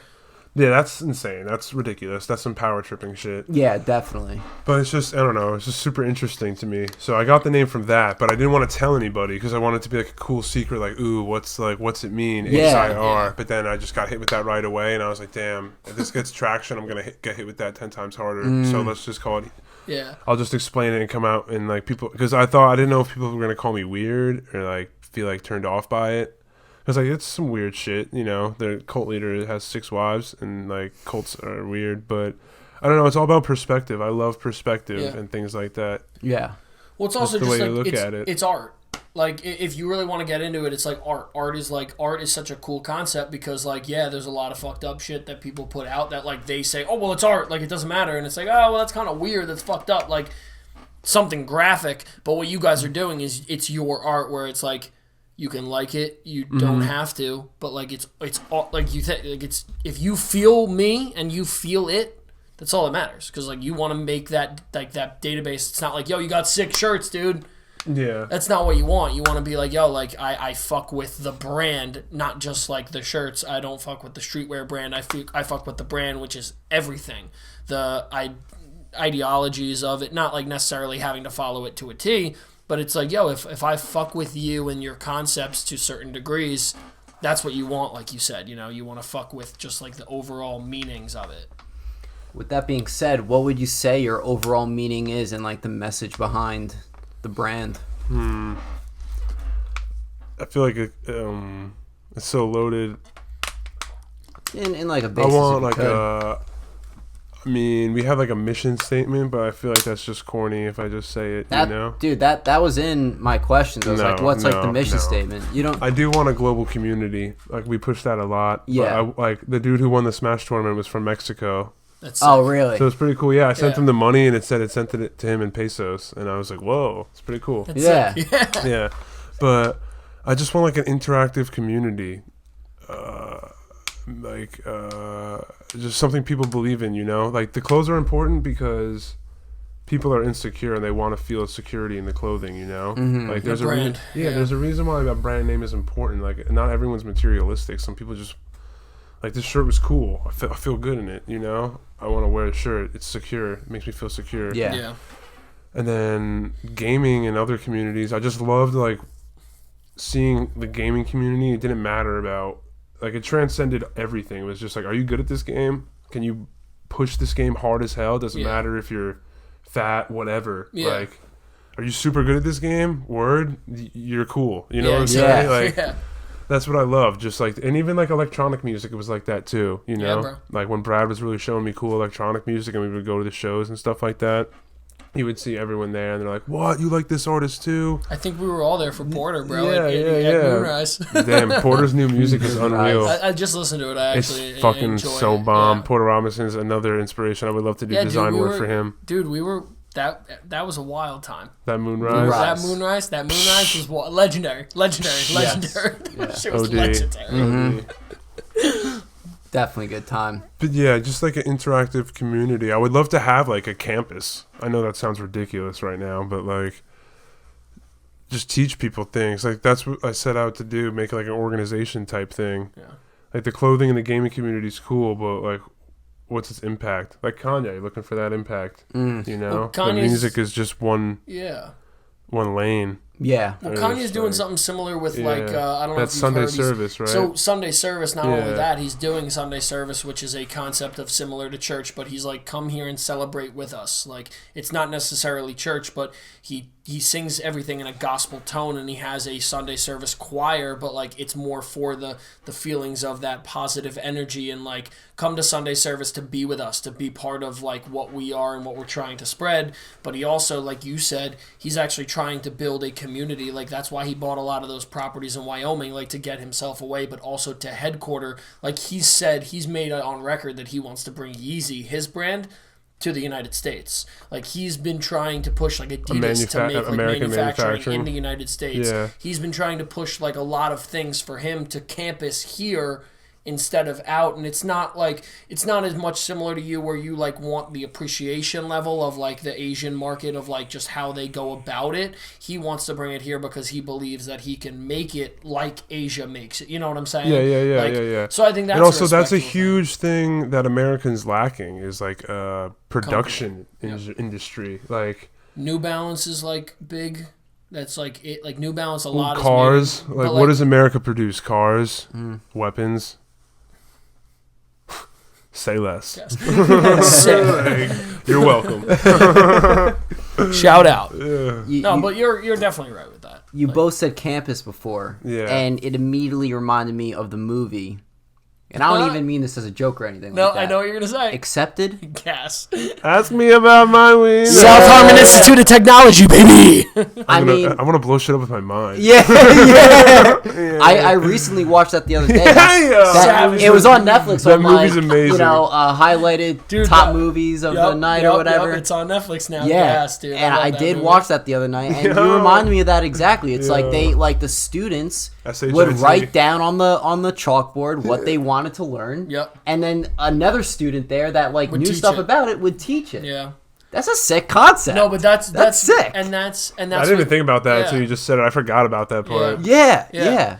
No, but that's a dope concept, like you brought up, like the fact that you want not the campus to like be like the headquarters of like the cult. You want the headquarters to teach people either of like whatever you're rocking with at that point. Like for you, I know you'd probably be like, yo, who's into graphic design? Let's chill. Let's chef it up. If you're not here, come into the Discord. It's good to have like a controlled environment. Like back in the day, and universities were like way far away. Yeah. Like BC times, like philosophers, things like that. Like you're secluded, so you can think. Like the Citadel, Citadel's like it was that. There wasn't like township, couple miles down, borough, Barclay, right? Or just like this is a college town. Just right. What? Is towns built it with just colleges? seems ridiculous. Like I learned the most alone when I was in Asia and couldn't talk to people. So once I finally got to Asia, my boss Kaku was like, just come. Like, everyone speaks English. I got there. It wasn't the case. Like, Google Translate everywhere. You're fine, bro. Yo, for real. They're like, they love Americans. You're straight. Get there. Like, never seen Americans before. They're taking pictures of me, like, little kids. Really? Like, yeah. Dude, because I was like 6'3", and, like, my hair was white at the time. Yeah. So, like, it was a culture shock for, like, a couple days. Yeah. And, like, I couldn't smoke weed there. So I was up for like 3 days in a row, and then one day I slept for like 30 hours. Oh my god. For real. And it is true what they say. Weed does kill your dreams. Oh, I 100% believe it. Dude. And experience the that. dreams I had there when I first got there were... When you were not like sober, when I finally... sober. It's like it takes a couple days, then it kicks in that you're not smoking anymore, and you can sleep. Dude. Yeah. It was like drenched in sweat, wake up. Yeah. Like, ridiculous. And that's so unfortunate to think that like of all the things that like pot would hurt, it's your dreams, because like, that's when you're the most so creative. bad. Yeah. No, but like think about it. A lot of the times when you're high, you're just like so creative because you can just do your thing, and then it's like when you go to sleep, dead, no dreams. It's like that sucks. Like, you know, maybe it's like overworking your brain when you're your awake. brain is like, yo, we need to shut down, my guy. You are on the moon. You're tweaking, dog. Chill. Dude, you're on Mars. We need you to come back. Yeah. We need you to come back down. It might have been a blessing in disguise when you were in Asia that you couldn't really talk to anyone and whatnot, so you were able to think more and be able to create more. Hell yeah. Yeah. I took design super seriously. Yeah. And just like, I was just seeing dude, I was over there when they were like banning Juul, and like, you're just seeing like, everyone thought I was European. Just because like the way I conducted myself, because so many people are rude and stuff. Yeah. And I don't know, it was just good to think about, because I like wasted a lot of time when I was young, you know, like I had no direction or anything, and like that's what a lot of people need, just like time to think, you know. It's like, all right, now you're here, okay, you're playing baseball, all right, you're doing soccer, you're also in art class, and like you're spread so thin, you know. I mean, some kids are disciplined. I had to learn discipline the hard way until I was older, you know. Yeah. So then once I did, it just became like all day, every day. Yeah. Like just trying to make up for lost time, which I guess is bad. You should enjoy the process, right? Definitely enjoy the process, and also I wouldn't regret anything from the past, because I think no matter what, you're still learning something from it. Even if it's further on in life and you look past at things, you're still learning from it in a sense. Yeah. To become a better person. We all have to come to grips with like the fact that like number one, we're all gonna make mistakes, and it's like how you not to sound corny with it, but it's like how you bounce from those mistakes, and it's like not to say like you make a mistake and you immediately get back up and you fight. Like it could be 10 years down the line that you're like, shit, that sucked. I'm never gonna let that happen again. This is how I'm gonna improve it. Preach. But you know, it's like you need to in society, we need more people. Like again, going back to my whole thing, like I wanted to be a guidance counselor because I got shafted by my guidance counselor in high school. Like she didn't send out my transcripts to the school I wanted to go to. They stopped taking it. It became the deadline. I didn't get in. So I was like, I don't want to be a guidance counselor to necessarily spite her. Nah, I'm not gonna shout her out because she's I almost just said she's dead, but she's not. That might be even worse. Yeah. Just wishing death upon her. And that's the thing. I'm like, I don't wish death upon her, and like I'm like, it really is annoying that she did that and she did not prioritize me. And it's like for so long I was like, is it because like you didn't think I was worth it, or did you just like not do it? Like, did you not do it because you like forgot? Because it's your job, like, you know what I'm saying? So like I went to college being like, this is what I want to do. I was lost in the first year of like, what does my major want to be? And then when I sat back and my like teachers talked to me, and my one counselor was like, well, you'll never be able to do business. I'm like, sick. Well, it doesn't matter because I'm still going to be good at business, even if I don't major in it. And I like became fixated on being like, my major is going to be something I'm passionate about, but like it's different, which was humanities. And then like my minors were in business. And then like I still got the same amount of knowledge from it. I interned with huge companies, and I work for a big company, and not to say that like, you know, no flex, but again, it's like those were things that helped me, and like it's like a kind of like, oh, sick, like you don't define me, like I define myself, and how you go about it is how it's going to be. So like I was going this way to be the guidance counselor, and then I swerved off of it, but the great thing about it is like now I'm in a spot where I'm like, sick, I still have those qualities. So I think that's what's great about it. It's like I still use that when I sit back. I'm having this conversation now, and I'm just like, I not micromanage, but like I look into you and I'm like, sick, like why do you think that way, like what did this, without you even telling me. I'm like just trying to be like, all right, why do you feel that way? He's on to me. But and like I think that's like my superpower. I know that sounds corny, but like like Kanye said in Ye, he's like, that's my superpower, is being like antisocial. Like that was his thing. Like he like loved the fact that he could be that, and he was bipolar. He loved that was his superpower. It's like the same thing with me. Like I love the fact that like I can look into you, like the deeper meanings of like why you get mad, and it's not just because you're angry at the world, like it's because like things like that. And it's like why as a society we're doing this again? It's like, well, sick, like we're being controlled, not controlled by the media like that, but just like we look so much into the media, and it's not just CNN and Fox, it's like your Facebooks, it's your Instagrams, it's your Twitter. It's like everything that you're digesting in a day is like what you're being then made up to be, and it's like that's like not how you should be going about it. So I definitely vibe with that, and I feel that. It's like you gotta take it though, and you gotta be like, sick, I'm going to use this, but like put it in your tool belt, you know, just like be like, sick, I got this, I got another wrench, you know. Yeah, but wait, we have to ask Frank about his journey. Oh, dude, Frank. As far as so like when was the dojo built?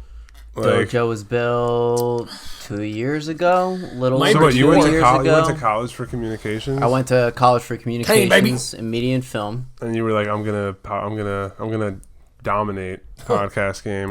Well, we talked about it for stupid long.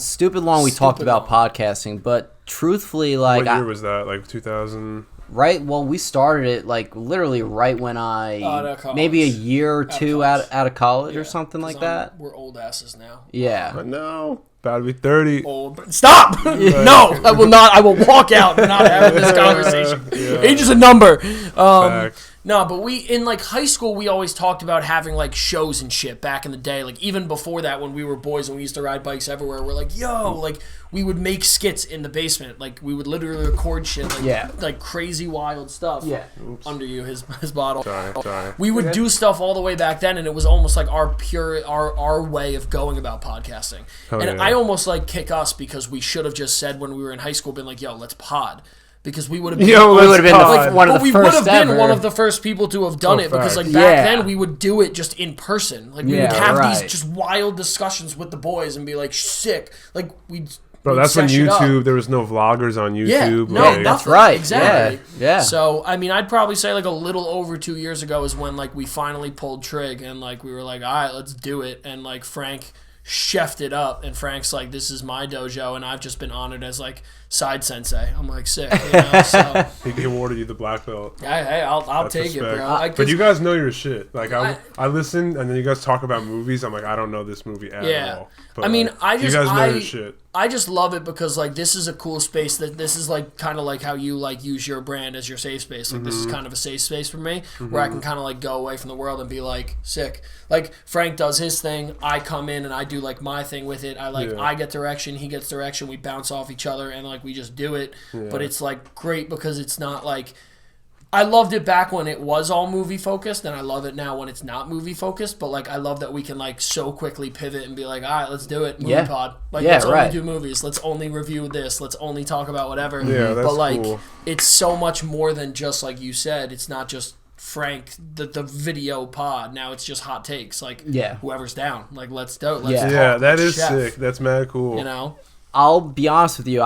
In college, I would have never thought I'd do a podcast. No. And then I did 3 episodes, and I called it the Chi-Cast, my fraternity. Yeah, I remember, Chi. We did the Chi-Cast, and we talked about... I've seen that on your YouTube. Yeah, we talked about stupid shit. Like, we went on for at least an hour debating on if you would donate one of your testicles for, like, a stupid amount of money and stuff like that, and we just went on with that. Might be 2 hours now. Mine might already be gone. Right. Okay. Well, that was one of the things we brought up. Testicles are only a construct. Well, one of the guys was like, I don't know. I wouldn't want to walk around with one ball. And we were like, people do. People have to get them removed from time to time and stuff like that. Would that ruin, like, your mood and stuff? That's a great question. I don't know. I don't know. It could. I wonder if you'd be able to, like, I don't know. Have a, like, sex drive? Yeah, that's what I'm saying. Or even just, like, bro, how much, like, would it be noticeable if you could, like, lift less weight? I don't want to know. Like, you know what I'm saying? Yeah, I don't know. I have less chest hair. It might almost be like, but, like, it might almost be like if you only need, like, one kidney or whatever, you know, like one functioning kidney. Like, I know my brother has, I think it's his left one or something, like, has not worked since he was in, like, high school. Like, it just, doctor, like, but it was nothing, like, nothing happened. He just, like, I think he went, literally dead ass went for a checkup, and they're like, yeah, this one's just not working. Oh, like, wow. Just whatever. But it's, you know, it's all good. Yeah, But again, it's like, he functions fine. So, like, it might just be one of those things where, like, if you lose it, you might just be like, yeah, no, like, it's good. Like, you're still probably running on juices, but, like, maybe you're running on fumes kind of a thing. Yeah. You know? But anyway, we did 3 episodes of that, and that was like my senior year, and like time was running out. We did it at the college radio station and whatnot. We actually did it live on Kane's radio station. Half the stuff we shouldn't even been talking about on their radio station. That's so sick. But we were. That's so sick. But we were talking about it, you know, like we didn't give a fuck. Yeah. You know, like I like this stuff. Yeah. And then done with college. I did the Frank Adventures thing in Africa, and then I was like, "Fuck, what do I do next?" Yes, and you went to Africa. I went to Africa. Yeah, what? Yeah. It was the sickest. Besides skydiving, Africa was the sickest experience of my life. But you're wild because, like, not to say you downplay it, but like you didn't just like stay at a fucking hotel in Africa. Yeah, were you in South Africa? We were in Kenya, bro. He stayed in Kenya. We were in the bush. Who did you go with? I went with my family and my grandma. Wild. We're just like, we're gonna go because my grandma is fucking crazy. She's already been there like 3 times. Go.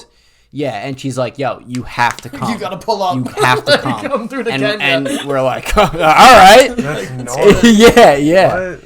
Stayed in Kenya the first 2 weeks. At a hotel or just like tents, bro? Dude, tents. Tents they in just the welcomed wild. You. They were just like, white people, come. Yeah, and like how you were saying, it was a culture shock. Yeah. When we visited the schools there, wild. Half of them were scared of us, bro.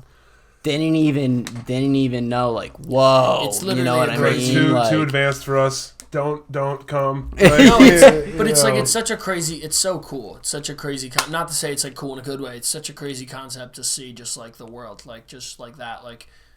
It's funny how the kids were like, whoa. Yeah. And then eventually, like, we started playing soccer with them. They warmed up to us and everything like that. It was cool. It was awesome. Some of the friendliest people and happiest people How long were you there for? ever meet. A little over 2 weeks we were there for. Yeah. It was a great experience. It was an amazing experience. I would love to go back. I would. You have to go back. I would love to go back. Yeah, 100%. Yeah, that's gnarly. Yeah. I would have just lived there. Yeah. That's what I did in Asia. I was like, I'm staying here for 3 months. I'm never fucking leaving. For Dude, real, I dead ass. At the end of Iceland, I said that a million times. I'm like, if I didn't have like a girlfriend and my family and my job like that I actually had to go back to, I would just back up and chill. Yeah, right. It's just so cool. Just like, and like I know that's wild, but like I feel like so many people in our society now go on these trips that are just like, yo, I went to Miami, dude. It's like sick, dude. Man. Yeah, right. And not to shame you, do whatever you want, but it's like, again, why I love the national parks. I go to the national parks and feel like an absolute. I like can't even describe it. Like it just like it like fills me with such positivity to know that like we live in a country that not many people like put in their heads and go like, oh, America's beautiful. Like they don't think of America as this beautiful landscape, but like that's why like we love hiking. Like we do all these hikes and crazy shit because like you get outside and it's like wow, this is sick. Yeah. Like, and this is in Jersey, like the muggy filled New Jersey that's just smog everywhere. Like, imagine what you could do when you go to like Boulder. Imagine what you could do when you go to Yellowstone. Like, you see that shit. Like, I'm an Oregon Ducks fan since like literally like freshman year of high school, and like I've wanted to go to Oregon forever. And the 2 trips have been canceled now because 2 years ago we like couldn't stay in the national park, and we always make it a thing to like stay inside of it, never like outside and commute in. We always want to find somewhere inside of it to like be part of it. And then like the next year COVID happened, so like we couldn't travel. And then like Oregon was a nightmare just with like Portland and everything just kind of being like under siege, and the same thing with like Seattle. So we had to like backpack, and it just like it was one of those things I was like, fuck, this is never gonna happen. I'm never gonna go. And it was almost like me going like, I'm never gonna go, but like maybe that's a good thing because maybe I'd never want to come back. Like, you know, it's like they might be like preventing this because when I pull up, they might like I might just be like, you might see Luke in spray paint. like again. nah. If you want me to get back on the plane, I'm out. No, but I think that's like the wild thing about like you have a crazy thing. Like I don't want to say Iceland's mine, but like, you know, because Iceland's not in my opinion the same as like Asia or Africa, but it's just like it was no, it's to you though. It is. Yeah, that's the thing. It's that culture shock of it's like our own personal experience. Dude, you know? yeah, it's just like it's so cool to think that like you go to that place and like somewhere you barely spent time in. Like I low-key almost died in Iceland too, so like a part of me just like remembers that. Why would happen? Me, Kevin, Sean, and Grant. Me, Kevin, Samati, I'll expose all you now. Kevin Samati, Sean Kubek, and Grant Polhemus all like pulled up, and we like woke up one morning after a snowstorm in like the northernmost part of Iceland. It was wild. We were like sick. We were in dead ass like a like like a fucking Mini Cooper, like all squeezed in. We were like, we gotta go hit this waterfall. Like it was an hour away. We were like, we gotta go hit it, and it just snowfall and like. Go in the water? No, like to get there. It was like an hour away to go here, and like the roads in Iceland are like we just wanted to go. Okay. I got to like I went into one like point of Iceland, like I got in the water, I also peed in the water. I was like sick, another ocean conquered. But when we were going, we dead ass were trying to like get up the mountain and like could not do it, and like we swerved one time and it like put us the other way, and like not on the edge, but we got close enough to it. We were like, turn around, let's go back to the hotel, let's like just go to bed for a couple hours. And then like we woke back up. We woke back up. We all woke back up. We all like didn't even fucking talk about it. Like we were just like bet. And we like said, we're like, do we want to try to do that again? And everyone was just like, nah. Like we tried that, it didn't work. Then when we went, because Iceland's a wild place of like has one road around the entire thing. That's like it. It's like one fucking road around the whole place, and it's just like, it's like a Mario Kart coming and going, dead ass. It's like coming and going, and that's it, one lane all the way. And then on the way back, they don't have universal like roads like us. They don't have like New Jersey like transit just like plowing the roads. So like they plowed it and all of it became like black ice immediately. And Kevin was driving and like on the way back it hit like a wild sheet of black ice. Swerved, whatever. Like literally drove us off the road, on the road. And like to this day, like that's the one thing we always like get on each other about, because like we like happened once, happened again twice. We were like sick. So like a part of me is like, yo, I'll always love Iceland because I dead ass almost died there twice. But like at the same time, I'm like this. But it was so cool, just like to get away from it all, you know, just like be away and be like sick. Like this is a completely different culture. Like it's you know, funny. there's snow everywhere. Then it's like nice everywhere. Just like landscapes, the people. I didn't even meet that many people, and I was like, this is wild. Like, there's, like, not that many people, but there are a lot of people. Like, the people are always the most interesting. Dude, it's so cool. It's so cool. It's so cool to go to another place and, like, learn about... Because, like, some people are just straight up genuinely nice. Yeah. And, like, being from around here, I'm like... Yeah. I met a woman that ran a stand there, and she just was the nicest woman ever. She had a dog in the shop, just chilling. I was like, you got a dog in the shop, you know it's, like, a cool person. And, like, I pulled up, and, like, every day it was across from my Airbnb. We would go, and we would just get, like, wild Icelandic shit. Like, just, like, drinks and stuff. I'm like, do you have a Coke? She's like, no. I'm like, okay. Like, we have tears of our I'm going to get whatever. Right? Yeah, exactly. Like, they all tried fermented shark, and I, like, refused to. I don't drink, so I haven't drank since, like, high school.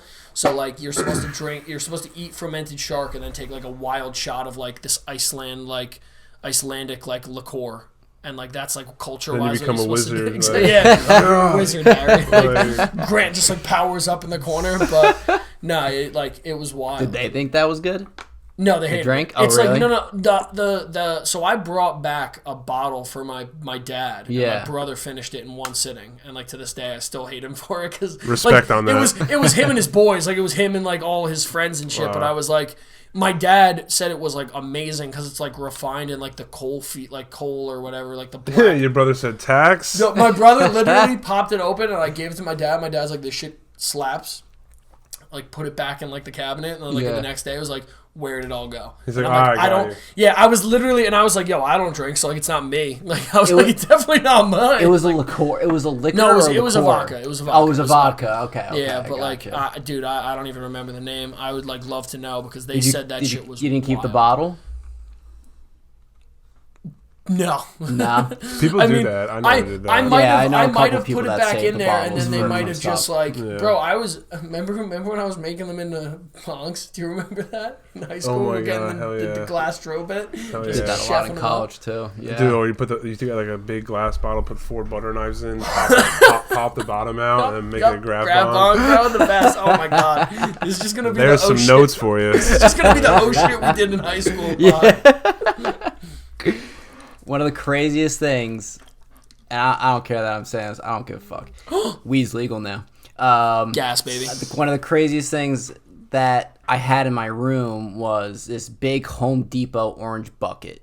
The tub. Yeah. Yeah. And filled it up with water, and I would keep this thing of water in my room That's for so, so bad. long, That's so bad. disgusting, We but would so- refill. We would change it from time to time. We would be like, "Does this look dirty to you?" Yeah. All right. Let's empty it in the tub. Time to Whatever. time. Oh my Whatever. god. But and then you cut in half the gallon milk carton and whatnot, and nice Just grab have on a just like dude that. have a day. Yeah, A yeah. nice and have a day grab like on, that. just like that. We'll get into this in a whole nother pod. But how we were chefing it up in college was wild. Me and my boys. I don't want to incriminate anyone, but the kids I was boys with in college, like how we figured out the system with it, wild. Like we had like a coffee. We'd have like coffee grinds on the top of like a fan. So it would just spit out the coffee smell like out into the hallway in our like college. We'd like triple towel the doors Oh, so that we that's could just smart. rip bong in the rooms.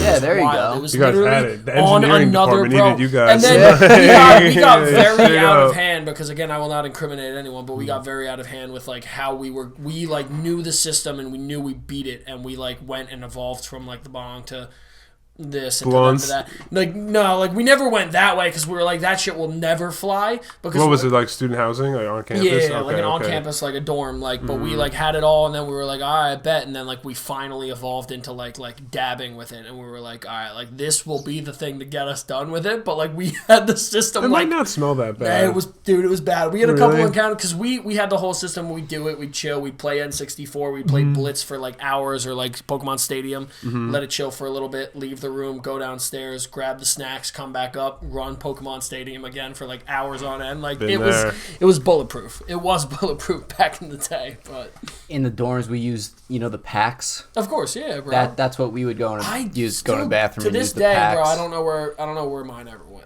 I had I never owned one. It was always like my friends. I had the that PAX used. one, and that shit was like Vapes good, are but it was weird. trash at the end. And Yeah, then, you know what I'm like, saying? It's like, they're interesting. I just it was a smoked sick once. concept, Like, I but like yeah, smoking no, I blunts. feel that. I like. I smoke too many, though. It's bad. Oh, It's dude. bad I for used my to. lungs. I used to as well back in high school and college. I don't even like smoke Yeah. anymore. But It's so sad. So sad. I'm Yeah, I'm like yeah. 5 years sober, just like completely sober. Wow, I It's feel like like a so. drug addict. No, dude, no, don't. I'm No, the it- biggest like weed advocate you'll ever meet. Like I'm You someone just don't because like it? nah, other dude, I shit just too, like but when not I really. when I I used got to. into that like professional realm of things, like back then when it was the stigma with it, and I was like, you know what, like I really want to like just like work on me, and like I was so good smoking. Like I was so good at everything when I was smoking. I could go to the gym, I could like do homework, I could do all these things, which was great. But I was like, I got to that point where I was like, I can't have this be how I go about life. Like not in a bad way, but I was like, if I want to do it recreationally and have fun, like I'm all for that. So what, you would just smoke before everything though? Everything, dude. And I was like, I was doing like better in college. Like I was literally getting A's. You hear that, kids? Like no, Luke and I'm, says to burn. And I'm dead ass. I would rip like dabs before my classes. I'd go to my classes and I was like, oh my god, I see every like problem you're giving me right now on the board, and I'd like kill it. And I was doing so well. And not to say I was doing like from like C's to A's, but like I was at like B's and I was going to A level, and I was like, and then again I was like going to the gym, I was going to work, I was doing all these things. I was like, okay, like I just need that time. And the last couple times I had smoked, I had a couple like not so good experiences with it. Just like I guess I got like a bad one, or I like, you know, I was just like a little bit paranoid over it, and I just like went to that point where I was like, you know what, like it's just time for me to stop. Yeah. But again, like transitioning, when my one uncle passed away, like when he was battling stage 4 lung cancer. When he was battling stage 4, like the only way he could like eat was if he had like a brownie.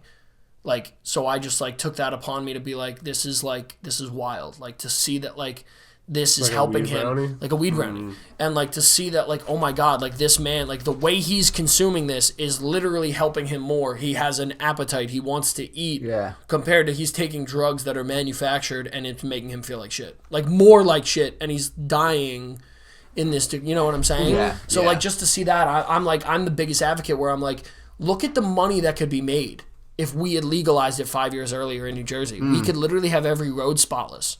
We could have every school probably with like a jungle all gym. the arrests like, they made, though. No, and you know what? It's just like Yeah. it's so wild though to look at it and be like, you guys like legal. You literally made this shit illegal so you can control the market on everything else. Like, you know, which is Does that surprise you though? Like, no, remember of course the dude not, that bought the of course fucking not. Wu-Tang album? No, Do you remember that guy? Yeah, that wasn't he fucking making money clown, like dude. 15 times what it was supposed to the be? cancer for, like, drug, remember, or life-saving whatever? drugs? Yeah. Like, what are we talking about here? Yeah. I mean, dude, it's crazy. It's just a wild concept just with everything. Like just in general, like how pot affects you, like different strains of pot affect you. Oh yeah, this affects you, and I it's never like felt that. Everyone, like all my friends, were like, "Oh, this is sour OG 1, 2, 5, 6." It's funny that you say like, bro, that. It's like, so funny. Does it work? Like, can I roll that up and get high from that? The only right. thing I'll ever say was like I definitely knew one was an indica and a sativa, but like I didn't ever know when people were like, "Yo, it's that double go." I think that's all that really matters is the no, of course, sativa, and like all these crazy it's names become and so everything like mastered that. now where it's like the THC level in this, and I'm like, all right, like it's that's super powered sick. now. These kids are getting yeah. them vacuum sealed in Ziploc bags from California. And I'm the low weed key. is $80 an eighth, high power. Can we talk about like how lucky we were though to have mids?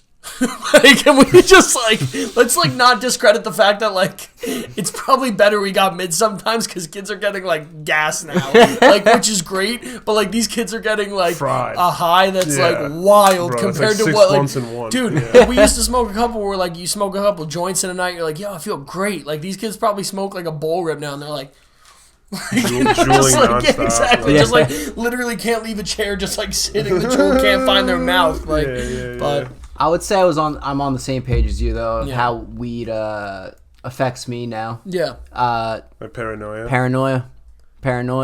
like anxious. I gotta be doing something. Yeah. And I just you can't just do it at night. You gotta like do it. But like, that if I was to ever do it again, it would be at night, right when I'm ready to go to sleep. Oh yeah, to be honest that's with the you, best time. I think that's the outside, best smoke time. a blunt. There's no lights on, no light pollution. Just like, yeah, dude, I feel that. Why am I stressing all the time? Yeah. Right, You right, know? exactly. Yeah. I think it's all about what you find your high with now. Like I still love pot. I still like not like love it like I'm doing it, but I love like the fact of it. I love what it does to a lot of people, and it helps so many people literally feel good about themselves, and it makes people feel comfortable in a way that in my opinion is like the least harmful thing. Like look back at high school, bro. Like that's part of the reason I never drank is like, and like, you know, not I got drug tested by our high school, dude. and I failed. Plot twist. But just in general, it's like one of those things I never felt. Maybe 5 times in my life have I ever felt when I was like high that I was like, oh my god, I can't operate. Like that's that, what I'm saying. I never had that experience where kids were just like life melting. Yeah, and that's what I think always drove me to be like, you know what, I don't need alcohol. And it's like no shade if you do or not, but it was just like for me, I was like, you know what, I like smoking. I enjoy how it makes me feel as a person, and I like at the end of the night that I can get everybody home safe. And it's like, you know, and a lot of people shit on me for it just for being the kid that doesn't like drinking, and it's like that's not it. It's just like, you know, like listen, that's been me all my. I used to get ridiculed in high school. People were like, "Oh, like, you don't drink. You're just a pothead." I'm like, "Yeah, sick, whatever." And then like by the time it like rolled around where they were all smoking, they're like, "Yo, dude, like you should smoke with us." I'm like, "Oh, sick. Like you smoke now?" That's like, so many cool. People. Like that's so many people, dude, bro. That was our whole high school. That was our whole high school. Like look back at it statistically, like that's just how it was. Like and it's fine. Yeah. It's like not to shade all of you right now, but like it's just like you know, I know how many people's V cards I took, you know, down in Heyo. No, not in that way. Like they're no, pop kidding, V cards. Yeah, I took so many people's pop V cards. Heyo. Gas, baby. I took so many people's pop V cards down when we went to Wildwood, bro. Like so many people that finally were like, you know what, I'm ready to smoke because they were just blasted, and I just like was like sick. All right, cool. And then, like, from that point on, they all were like, yo, this is pretty chill. I'm like, yeah, no shit. Like, I've been trying to tell you this for fucking 4 years. Like, you know? But, again, it's cool to see that we're part of the movement with it now getting kind of, like, modernized. It's weird. You know? It's weird, but it's cool. It's cool to see it, you know? Weird. I also don't really like drinking because I get motion sickness, like I said. So, like, if I get drunk and go in a car. It's wild. I'll just, like... It's the worst. Like, bro, imagine, like, going out, meeting a girl, go in a car... and I'm drunk, have the spins, and I'm literally... And you're just like, yeah, exactly. Yeah. You're just like, right. All right, shit. This dude's a serial killer. Like, and it's just like, I'm just like, all right, so he's contemplating murder. Yeah, right? So it's just like, I don't even drink. It's not worth it. Because even best case scenario, unless I'm sleeping at the club, like, I have to get in the car and leave. Yeah. And I also hate to be that guy, but, like, look at what liquor does to people every year.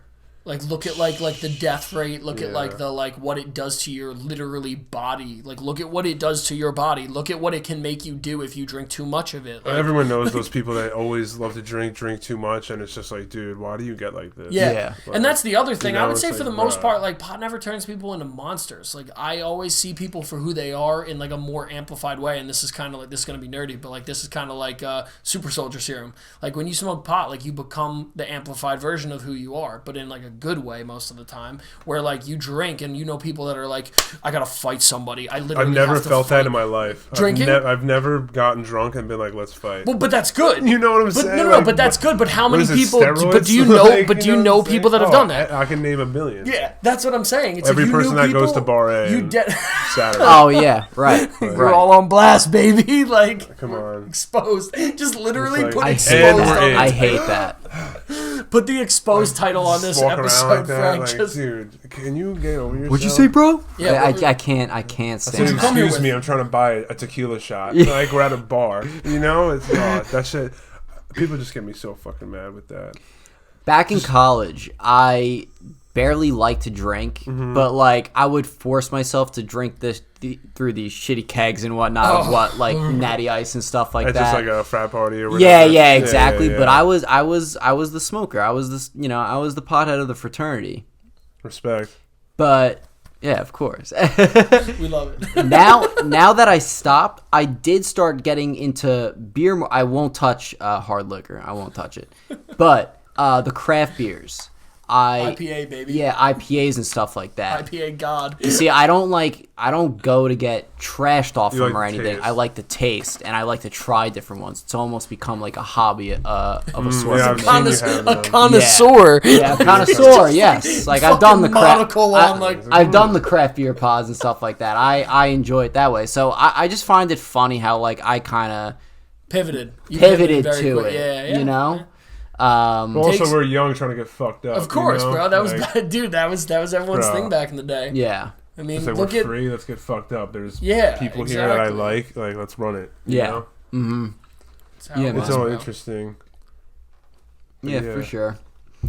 Let me run down the rest of these questions I got for you. There was only a couple other ones that I wanted to ask. This is a wild free pod. This is definitely a wild free pod. I love it. But that's always better. Like, I feel natural. Like the more the less formatted, the better. Like, I just feel like in general, yeah. because if you're just like, if you read it off and then you're just like, all right, sick, and then it's like, Frank's like, all right, next question. Like, it's just like, that's why I didn't even really talk to you about it until you like just come through. I was like, word. It's like, sick. I don't want to like study my lines. Like, Be there in 20. Yeah, like, yeah. It's like, all yo, good. Johnny hasn't answered if he's coming or not. Like, just pulled up to the house. Yeah, I'm right. here. Yeah, I'm in the basement ready, bro. Like, yo, are you coming? You never answered me. Yeah, I'm literally in your house. What I did want to ask, like, all the way beforehand was, like, your group of people that you collaborate with and work with. Like, who is that group of people, and what necessarily are you all doing together? Big with shouts out. Here we go. Yeah. All The right. squad. Well, so Brad. Yeah. Brad, I work with somewhat. I'm trying to make more, like, a better logo for him. And then through Brad, I met Stevie. Who commentated the Smash tournament. The Smash tournament. EDM Jersey Club DJ. Yep. I've low-key literally seen him performing before Snake, and it was wild. Wow. Really? In Brooklyn. I literally pulled up to Brooklyn with my girl. Dead ass. And I didn't even know. It was wild. And I'm like, we're standing is that there. Mr. FTHS? Dude, Stevie G? Dude, Yes, it you is. should have seen my fucking face when I looked at my girlfriend. I was like, do you... Like, I was like, I know you don't know, like, who he is like that, but I was like, whatever. And she'd actually heard, like, a couple of his mixes because she loves Jersey Club for some reason, which is wild. But I was like, what She's the Cuban, fuck? right? Yeah, there 100%. There you go. Spanish Girls But Love dude, Club. I literally was like, what the... And she loves DJ Snake, and I literally was sitting there, and I'm like, and they were like, Stevie J. I was like...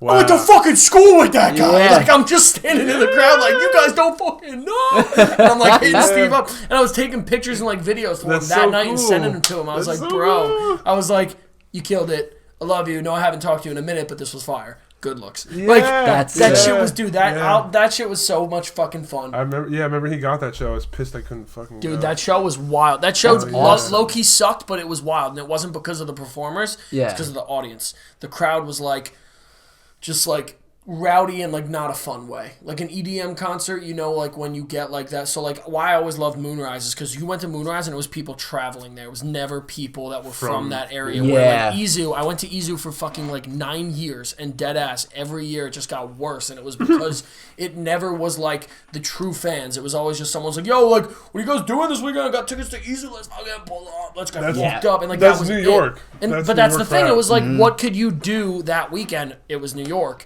Moonrise, you had to fucking pull up to fucking Maryland. Yeah. Like, you know what I'm saying? So people weren't driving there. And I like, saw Tachami at Moonrise. dude, Yeah, that's our man right there. Listen, that's my boy, dude. I Really? love Yeah. Shami. I literally have Love seen him. Wow, look at the year on that poster. Yeah. Dude, you know what's crazy? Chami I saw in February of 2020. Literally a month before the pandemic. I called out of work sick, and if anyone sees this, please don't fire me. I called out of work sick that day and straight up pulled up to the Chami concert on a Thursday night. Next day, didn't go into work. Following week, I dead ass think the pandemic started. Like, You're like, sorry, me I and caused, Zach I caused the pandemic. me and Zach Allen dead ass pulled up, and it was so much fun. And I like will He kills literally, it. What dude, venue was it? Chami killed it. It was. Where did we see him with Tom and Smalley? Was it in the city? Terminal 5? No, it was next to the casino in Philly. Philly? Dude, come on! Oh my god, it's really gonna piss me off. It's literally right Can't even next think to. of it right now. Dude, it's yeah. Outside. Is it like by a comedy club? It's right next to I'll have to look it up right now. It's Wait. really gonna Philadelphia piss me off. venues. Soundgarden Hall? Maybe. Soundgarden is familiar. Yeah. Didn't it close, though? I don't know if it was Soundgarden. I wish Bradley was here. He would know. He would hit. Are you kidding me? Yeah, Dude, exactly. Before I knew what EDM was, like I only listened to like hardcore and like bands until I was 17. Maybe Whoa. the Fillmore. Fillmore, makes yeah. sense. Baby, let's Yeah. get it. That's Let's a good get venue. it, boys. Okay. March 5th. You Yep. called out of work next day. Yeah, so Dead I got ass. a I started virus. the You might pandemic. hear about it in a couple days. I'm sorry. No, yo, I listen. I jumped on that Chami train like mad early, and I know like I think did I What get you to happened see to it maybe at EDM? Moonriser? Dude, EDM's weird now. Like just with like It's like if it's not heavy dubstep. Because heavy dubstep like took over. Why? Bro. Why? I still fuck with Why? Slander so hard. I love Slander. Yeah, but like, dude, there was Love other Nightmare. people like manufactured superstars were fire. Alesso was bomb. Like Loved Alesso. these people that made like, dude, Martin Garrix not Martin Garrix. Alesso- Gareth Martin Emery. Alesso- Yeah, Gareth Emery was bomb Gareth as Emery's fuck. gas. I've seen Gareth Emery a couple times. I love But like, Above and dude, Beyond. that shit is I've seen Above same and Beyond a thing. million times. Porter was Love him. unreal. Like, I don't understand what happened. I think EDM became something that like it rose and it fell and it became so mainstream that people didn't view it as EDM anymore. So like your Tiesto worked with so many people, David Guetta worked with so many people that it wasn't like EDM anymore. It was just like Music. rock pop or mainstream. No, pop, mainstream. whatever you want to say. Put that perfectly. So, yeah, and then so- dubstep is something you will never hear on the radio or Exactly. anything. People get drawn to that. Well, and you want to know what the other thing is too? Like EDM became Wook Central, if you know Bro. that term. All with like the ketamine. And shit. Yeah, Dude. yeah. Oh, Wook yeah, everybody's just, like, Wook so, like, Central. Like so dubstep. fucked up You on want the to know shit. what that screams to me? Just screams Drugs. drugs. Bro, when did You we know what go? I'm saying? It just screams drugs. Like, literally. when did we go to Jack U in Philly, John? Because I have the picture of you, me, and a whole squad of people at Jack U in Philly for Mad Decent Block Party. yes, Mad Decent Block Party, bro. I have that pic and I'm gonna find it right now. I'm determined. I will dead ass find Am I it. with Stevie Turay Yeah, and as the Ninja Turtles? Wait, no, that was afterwards. That was a Halloween one, I think. I'm gonna. Wow, if he finds this picture, I'll be pretty impressed. I used to go to a bunch of shows. I will find. I loved this. it. I loved that shit. I thought it was so cool. Just like, and you know, it was cool too. I would make this shirt. To bring it back, I made this shirt for Brad, which is funny. Which was like the symbol and the crest on the back. Yeah. And then like this fat white goth chick comes up and she's like, "Whoa!" I was standing behind Brad, just like smoking a cigarette or some shit. And she was like, "Whoa, I love your shirt." And like I didn't look over, but I heard it. And Brad was like, "Oh, thanks." And then I just kept that in my head because like I'm always running like social experiments on what people think of the brand. Uh-huh. And then 20 minutes later, like this hood ass black dude comes up. He's like, "Yo, man, that shirt tight." Like, and I was like, "Wow, we just hit both ends of the spectrum." Right? Yeah, right. And I was like, "Wow, that's super cool." That is Shit, that was such a fail with the throw, but Johnny in the top left corner, baby. Oh. I want to see it afterwards. Yo, I knew I had that fucking pic. Yo, I have like 75,000 pictures on my phone, deadass. Dude, I need this. I will deadass send it to you. That's no problem. Do you talk to any of these people? I do Joey not. I do not. Boots, I do not Joe, communicate like- with anybody in the picture anymore, but it's such a gas photo. Dude, he's in awe. He's in straight awe with That's it, Frank. Look at That's it? Yeah, dude, look at the squad right there. Look at me destroyed in the top left. Makes sense though. Dude, we were so bad. Oh, so I bad. was so bad. So I should've bad. lumped It you was- guys in it with was- me. But, like, fuck. Um, Yeah, so all right, Brad Yeah. met Stevie. Then I met my friend Tyler, and then really, also what was a big motivating factor was once I met my friend Tyler. This was all like in a 3-year process. I was becoming friends with my friend Tyler. I was making more clothes. He was making more music. Then he dropped a big track, and then he went over to Asia. And then once he told me about Asia, was when I was like, all right, I'm gonna sharpen my blade like so hard, keep going, and just like I was graphic designing all day. Probably wake up like 8 a.m., train MMA, come home like 10. I had it written down. I also fell in love with like robotics and artificial intelligence. I just sent it to your main account. Wow, that's So you have unreal. But so like I was really interested in like writing down my schedule. I read a shit ton of books. I was just like obsessed with books. Like I got kicked out of one of my English classes at Coastal for reading Richard Branson's book, Like a Virgin, because he started Virgin, like Galactic, Virgin Mobile, Virgin Records. Yeah. Like he was a smart ass dude. I learned a lot, but like my English teacher was like, "What are you gonna be, like some millionaire?" Like, and like, I just kept reading it. Yeah. And he was just like, "Get the fuck out!" Yeah. But what was I talking about? Your like main core group, like Yeah. How you met them all. yeah, I and how it came together into this, and how you're was talking collabing about with them. Coastal. Okay, yeah. So Tyler, I was pushing designs hard once he told me about Asia. Like going day in, day out. And then once I got to Asia, I met my boss Kaku. That became a core group. And then the people over there, like my friend Sam, I met. This kid Alan, a couple other producers and DJs, but like everyone just was in music. I don't know, it just was like it happened. Like, I met Brad in homeroom. Brad was DJing. Brad was about to do a contest to be in Atlantic City. Yeah, some electric adventure contest, like the break contest. In Atlantic City, they had like an electric adventure. They tried to. I know the name. Yeah. I remember that's how he got his break. He like won the contest or whatever, right? And yeah, then, but Stevie hit up Brad and was like, "Yo, let me MC for you," and like they did it and like help you pick your song selection. So then they're like, "All right, word." Then that's when I really started meeting Stevie a lot, and then through Stevie I met his friends. But like I always knew Stevie in high school. Like I would see him in the hallway and whatnot. But like we were never friends or anything like that on anything creative. Yeah. And then this whole time I was designing like a demon, like 4 designs a day. Like working at this restaurant from 5 p.m. till midnight, and then going home designing till 2 a.m. Waking up at like 5, 6 a.m. Just like ridiculous. Like my fingers would fucking hurt my eyes. Like I had to get like special glasses because I was just like, I was in panic. I was like, dude, this has to work. Now I'm way more calm because I'm better at it and I can just do a quick design job for somebody online. Yeah. But back then, it was just, fuck, I'm 20 years old and I have nothing to my name. Yeah. Like you became obsessive. And you became, like, out of fear. And like I still have that fear kind of, which is weird. But I met like H.i.R and Paul, who like are dancers through the club music and everything like that. The boys. Yeah, so like everything just happened so fucking naturally. Yeah. And one domino fell and the rest just and I also met my friend Cody Fellabrico, who is the king of swag. Love the boys. The most beautiful looking man in the world. Used to link up with all the squad, man. All good energy people. But he never models, which is sad. But Cody is like the brain of the fashion. Cody knows. He knows everything. So like I'll make a design, or I'll say let's make something, and then he'll be my that's cool, or no, that's whack kind of thing. Right. So like. Also, my friend Tom Sable.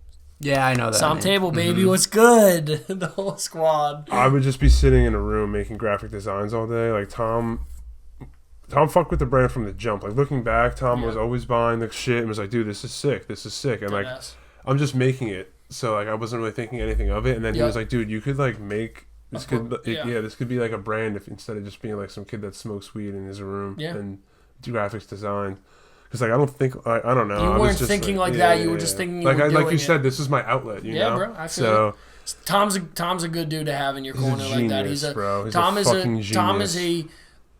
a thinker, which is great. And the other awesome thing about Tom, I ran with a lot of older dudes in high school. I got invested in like Guckins. Like from a freshman year, I was like the Guckin squad, like me, Guckin, feet like Vito, Fedak. Dylan Craven, all the squad, bro. Like and Conti. Dylan's who I used to design with, dude. Dylan's a savage. But like I used to run with all those kids, Joe Spacuzza, like all those boys, and like I ran with them. And like once they left, obviously, like I still was with my boys. But like you know, I wish I had kept a better connection with a lot of those dudes because they're all. I mean, like I have great connections with them where we're like we'll spark up that convo and it's like like good positive energy people, but like Tom, Paul, H.i.R, all Stevie, like those are all good. Like the good thing is you could come through anytime. Bro, well the great thing is like you have such a good infrastructure of people. You don't have any wolves in the squad, which is amazing. Like you guys are happened by luck. You know? It's not like I just.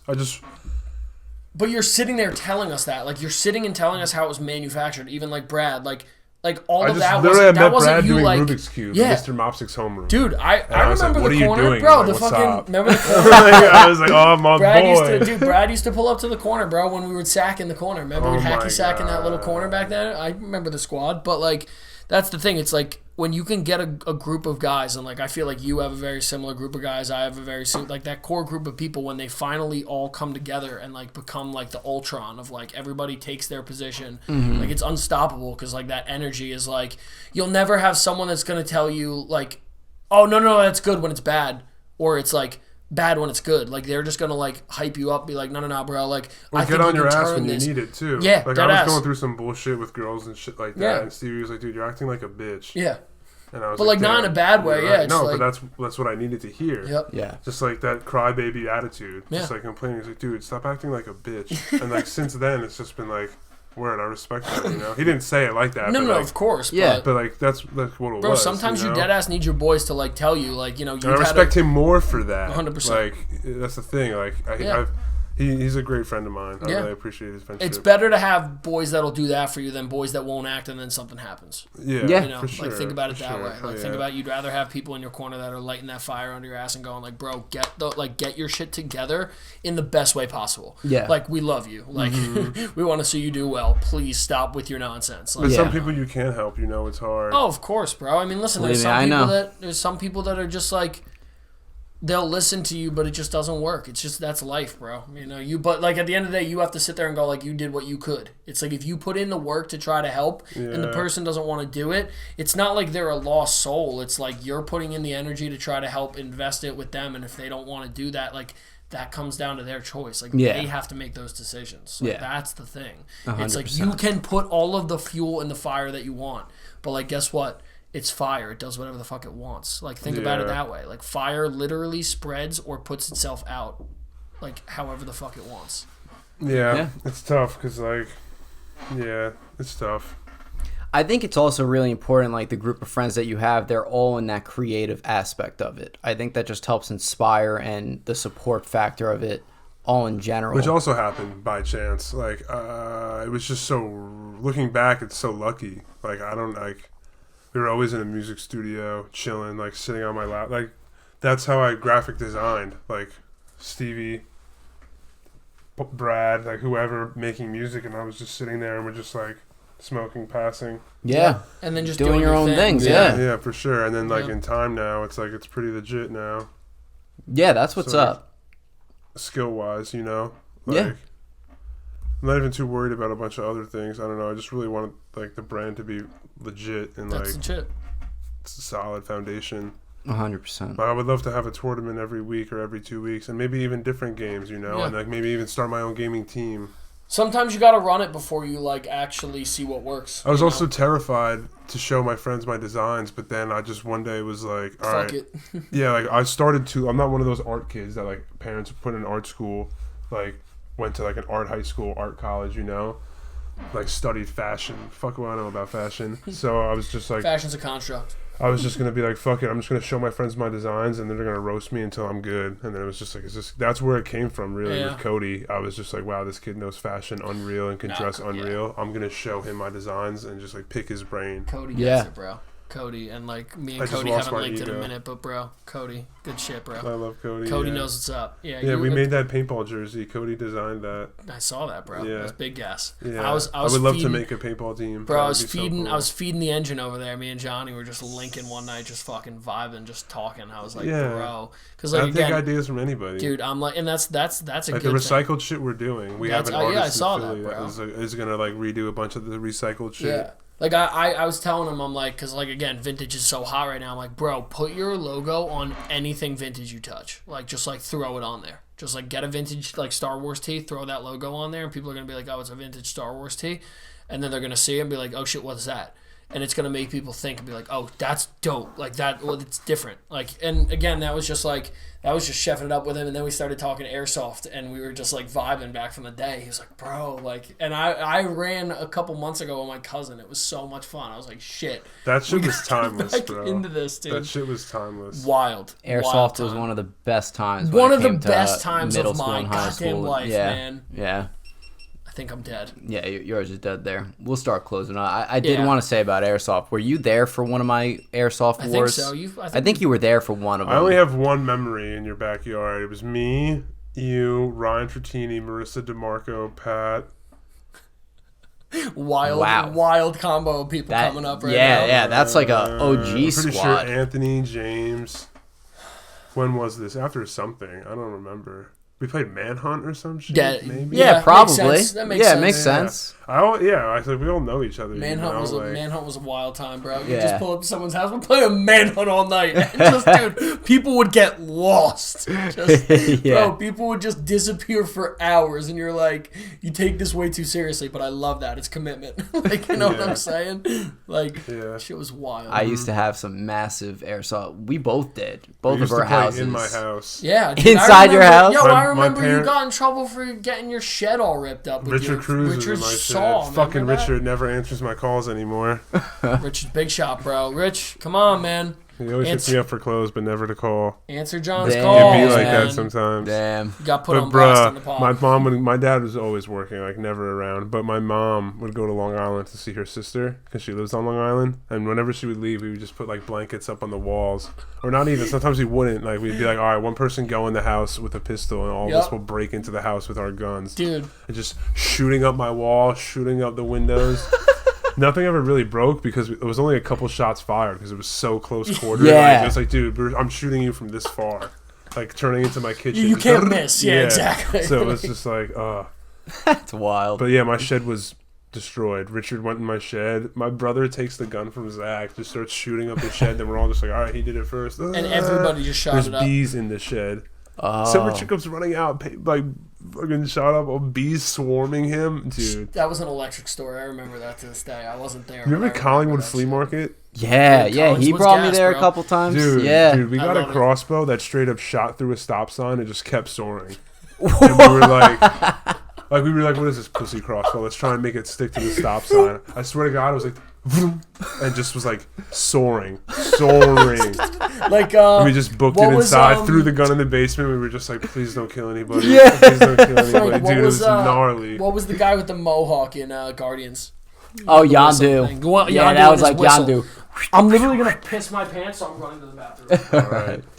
I say we close this up anyway. I think we're over 2 hours now. Oh, wow. Yeah. It's been mad fun, yo. Hell yeah, Thank you man. for having me. Of course, dude. It was great to have you on. I want to have you on I want to do the gaming thing. The gaming thing would be real cool. Yeah. Like, that's how you build serious community, like consistency. People are, I don't know. It's like, it's tough to explain. Like, with consistency, you're posting all the time. Yeah, I think consistency is important. I think it's also because this is something I feel like I do sometimes. I like maybe overpost sometimes. Like what I'll do to promote a podcast, it'll be like Mondays I release the podcast. It'll be the card picture that would like what do they call that? The thumbnail, right? And then there'll be a video, and then I'll have 4 other clips to like spread throughout the week to help promote the podcast. Oh yeah, okay. So you have your system down. I have the system down. Yeah. But I don't know if that's like overdoing it and I'm oversaturating it. You know. You can this is a social experiment. Try different things. You know, post once, see what the interaction is. Posting one like promo clip. Yeah. 4 or something like that. You know. Right. But I also like, though, like the other day I was just scrolling down my posts on the podcast Instagram, and like some of the clips that I just randomly chose to watch are like timeless to me. Like some of them are either so funny or it brings back good memories and stuff like that. You've had a wide range of guests on. It's cool as hell. Yeah, man. And that's like one of my goals to be too. Here. Seriously, I really appreciate it. Dude, I'm grateful for you always supporting and watching and everything like that, man. Yeah. I really do. Yeah. But do you want to, before we go, do you want to plug anything as far as brand-wise, your Discord and everything? Let's get people to sign up on that Discord. It's human_internal_revival on Twitter, on Twitch and Instagram. Twitter is at inside H.i.R. And humaninternalrevival.com. We're about to drop new shorts. We're challenging Frank to a gaming contest, which will win. Yeah, we shall see. I'll be the sacrificial lamb, so I'm hyped. Take all you know. And on YouTube, Human Internal Revival, my friend Duckworth from the UK is dropping a new song, or doing a new set. It should be out. The trailer came out today. But the full video will be out Saturday, 8 p.m. on YouTube. You can sign up for it. I'm pretty sure the link's on the Instagram. Oh, cool. But other than that, that's it. All right. Just chill. Buy their merch and everything. It's fucking fire. You don't have to do that. Just enjoy it. Just tell me what you think about it. That's more important. Okay, yeah. There you go. All the feedback. Yeah. Yeah, exactly. You're welcome with open arms. Just watch the videos. That's what I really want. I like the videos more. The clothing's cool, but I don't know. Like if I could just throw shows, that would be the goal. throw shows, throw events. Like the first events I had were with all my friends. I think that's where the music connection came from. I kind of skipped through that. I could probably talk for 4 or 5 hours. But like we had events with like musicians, and like there was no like MC or anything. It was just a timer. It was like the artist name and a timer, and it said 15 minutes, the first artist, and then they would come on, then they'd get off, then another timer for the next artist, and then they go, then they get off, and then the next one. Because I wanted it to be like we took over the venue, and like we had a small stand to sell clothes there, but like that's not the goal. Yeah, no, the clothing is just a compliment at this point. It's like a jersey almost. Like it's just it's like the combo with your meal. Yeah, for sure. Weird thing. I think you would love to hear what I'm trying to do this summer in my backyard. I'm trying to have Frank Festival. And what? Frank Fest? Frank Fest. Frank Fest, baby. And the goal is to have everyone that I've done spotlight interviews for, all the musicians and artists and everything, to perform in my backyard. Brad would do it too? I asked him. Oh my, he hit you with a fee? It kind of seemed to have been going that route, but he didn't. No, he didn't say that. How did I know? He didn't say that, but he was like, I'll call him right now. On the podcast. He was like, I think he said something that was like, all right, well, I'm definitely down to come. I'm like, oh, okay. I was like, I didn't ask him again, like, would you perform though? He's like, oh, I definitely would down to come. The fuck out of here. But that's like my goal for this summer. I wanted to do it last summer, but I don't know. Dude, let me make the flyer. Dude, that would be sick. Yeah, hell if we make a flyer, that'd be fire. Hell yeah. And then we could just put like all the artists. Damn, that would be like, how many musicians have you interviewed? Mad. I want to have Jaeger. I want to have Brad. I want to have the guy, Sino Evil, Zach Wolf, bro, Danny Wolf Samonti. Yo, it's gonna be a problem. We're gonna have to start tuning these out because you should do it for the 100th app. You mean record the whole festival and put it on YouTube? I'd love to fucking do that. Wait, this is what I was gonna say. How can you commentate the whole time? Yeah, you could live stream it. Yeah, I could. I was thinking last year to hire a videographer. I know a bunch. That would come do it. Yeah, you want to know who I might hit up because he's gonna help me with my Weird New Jersey series. Nick could do it. I also know my friend Chris or my friend John Bain. Chris Cordino, he helped me do a bunch of videos for the brand. He has a new movie out. It's pretty good, immense. And John Bain, he does a bunch of good photography for like the people that work with like 1012 and Ralph, or just like anyone who really needs videos for music or things like that. Either one of them are really good. Okay. All three, honestly. Got plugs. Yeah, definitely. That would be cool though. That's a really genius idea. Hell yeah.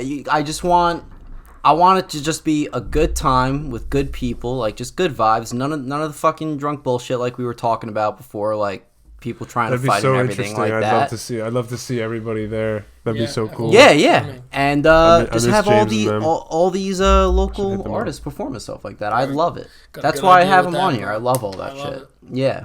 That would be gnarly. Hell yeah, man. I'll keep you updated on that. I'm going to start planning that like soon because before we know it, summer's going to be coming up. I would like... Yeah, shit. What, is it a week from May? Couple weeks, yeah, exactly. May 1st is the Saturday. Yeah. Really hurt you. So like I kind of want to go for maybe a July date or something like that. Okay. I'm down. Just it can't be the third Sunday of July, just because we have a pop up that day. But other than that, we'll be free. Yes. All right. But honestly, if you tell me some ideas that you want to do for the flyer, I can make it in the day. Okay, I'll definitely start thinking about flyer, it. It's like it's sick. Hell yeah. And honestly, you can tell people to RSVP on the flyer, and then you have a solid head count throughout as you go. And you don't necessarily need all the artists on the flyer. You could have it after the fact. You could put out like a digital flyer with the artist, but to initiate it, you could just make a flyer just as like... You could put like Frank and Friends. Yeah, and exactly. Just put like where the artist name would be, just put question mark and release them in phases. Yeah. And something like that. And honestly, you should probably have it like we can do like the pod on it. Like you said, we don't have to do it for the full one, but we can commentate. If you did a live pod during the party, that would be... Yeah, that would be... I would RKO the table. Sign me up, bro. That would be sick. You already know. That would be out of nowhere. Wolf will not only perform, but he will guaranteeably wrestle. He will guarantee. If I ask him, he'll wrestle. Dude, he is so good. Everything. I was chilling with Steve Mancino the other week. or not the other week, the other day, probably last weekend, and he was showing me some music from Zach, and I was like, dude, what? This shit made me mad. Like, just like it's so good, and it's not out. Yeah, and even I know. my friend Stevie knows if he sees this fucking. He showed me so many songs that I was just like, dude, is this you? Is this you? Like, crazy. I used to harass Zach Wolf back when we were boys back. You got a link up thing. Back when we were boys back in the day. Is it live? Is it playing? We're good now. All right, perfect. Me and Wolf, I used to hit him up all the time about it. He sent me the Diablo link. Have you ever heard him do that? He did like a Mac Miller Diablo, rap Diablo, not sure on a drop flow, bars get raised up. That song by Mac Miller. Wolf did it, but he did it in like a wild take, and I had it on my Gmail for a fucking decade. Shit, I'll pay top dollar for that. Yo, I literally was like, yo, never get rid of this, and then I lost it in my emails, and he's like, yo, I don't have it anymore. I'm like, what do you mean you don't have it anymore? I used to listen to it all the time, but good peoples. Hell yeah. Both of you are getting me psyched for this festival day. Let's do it, baby. I want to start setting it up. That's cool as fuck if you do that. If you did a live pod from there, that would be unreal. That would be sick. Or just a live stream desk where you have these couple cameras from a live stream desk that you guys are at, and then you can just have a Bluetooth thing with the OBS Streamlab that you can just take another camera mobile and like go through the crowd. Yeah. Have, like, on-scene thing. Like, yo, you guys are about to play. How do you feel? Yeah. I'll be a reporter. You're blacked out drunk. That would be sick. I'll wear I will wear a ringmaster costume. That would wear like so a collared shirt, a tie, sports jacket, and shorts. Like I'm wearing one gym shorts. I am wearing a wild bolo tie, like a rodeo bolo tie, 100%. Pair of baggies, like 4-inch baggies up to my literal calf. And then cool. I was thinking of like I have my friend Steve-O, and he knows a lot of like live painters that would go to festivals and just paint and stuff. And I would love to have people like that in the backyard. This would be sick. You could even find some people that do like food trucks or something. You could like definitely find a food truck to right. pull up. 100%. Just get somebody on here that whips up that work in the kitchen. See if anyone would be down. Yeah. Gas, bro. For sure. We shall set it up. But that will do it for us tonight. Johnny, thank you once again for coming on, my man. Yeah, thank you. I'm grateful to be here. This is really cool, you guys. I watch them all the time when I design. I appreciate it. Love that. Appreciate it. Luke, thanks for being on. Bye, guys. I know you can't see me, but I'm still here. This was successful. And guys, thank you for watching. If you like this episode, make sure to like, subscribe, and share. And also follow us on Instagram @podcastwithfrank. I'll be posting clips and other videos of my upcoming projects on there for you to check out. And with all that being said, have a great night, have a great rest of your week, and peace out. See ya. There is, like, the prequels, especially looking back, and honestly, like, my first movie-going experience for Star Wars was Phantom Menace. There you go. But, like, those first, or those second, the prequel series, Yeah. that was George's original vision. Like, Yeah, I'm cool with that. Like, whatever the flaws may be, that was his story. He told it the way he wanted to tell it. It feeds in. It's a primer for the originals. Primer, being used in the backlog. Of course, yeah. But the sequels just came in. I was fine with Force Awakens. Didn't mind it. I know we'll get into it, but like it was like everything about it was just so fucking disjointed. Yeah. In the sequel series, 100%. where it was just like nothing meshed together. There was no cohesive plan. And that was part of the reason I think that I had the issue with the director. Originally when they premiered it, they said there was going to be a director for like a new director for everyone, and I was intrigued. I was like, right, that's a different take. That's interesting.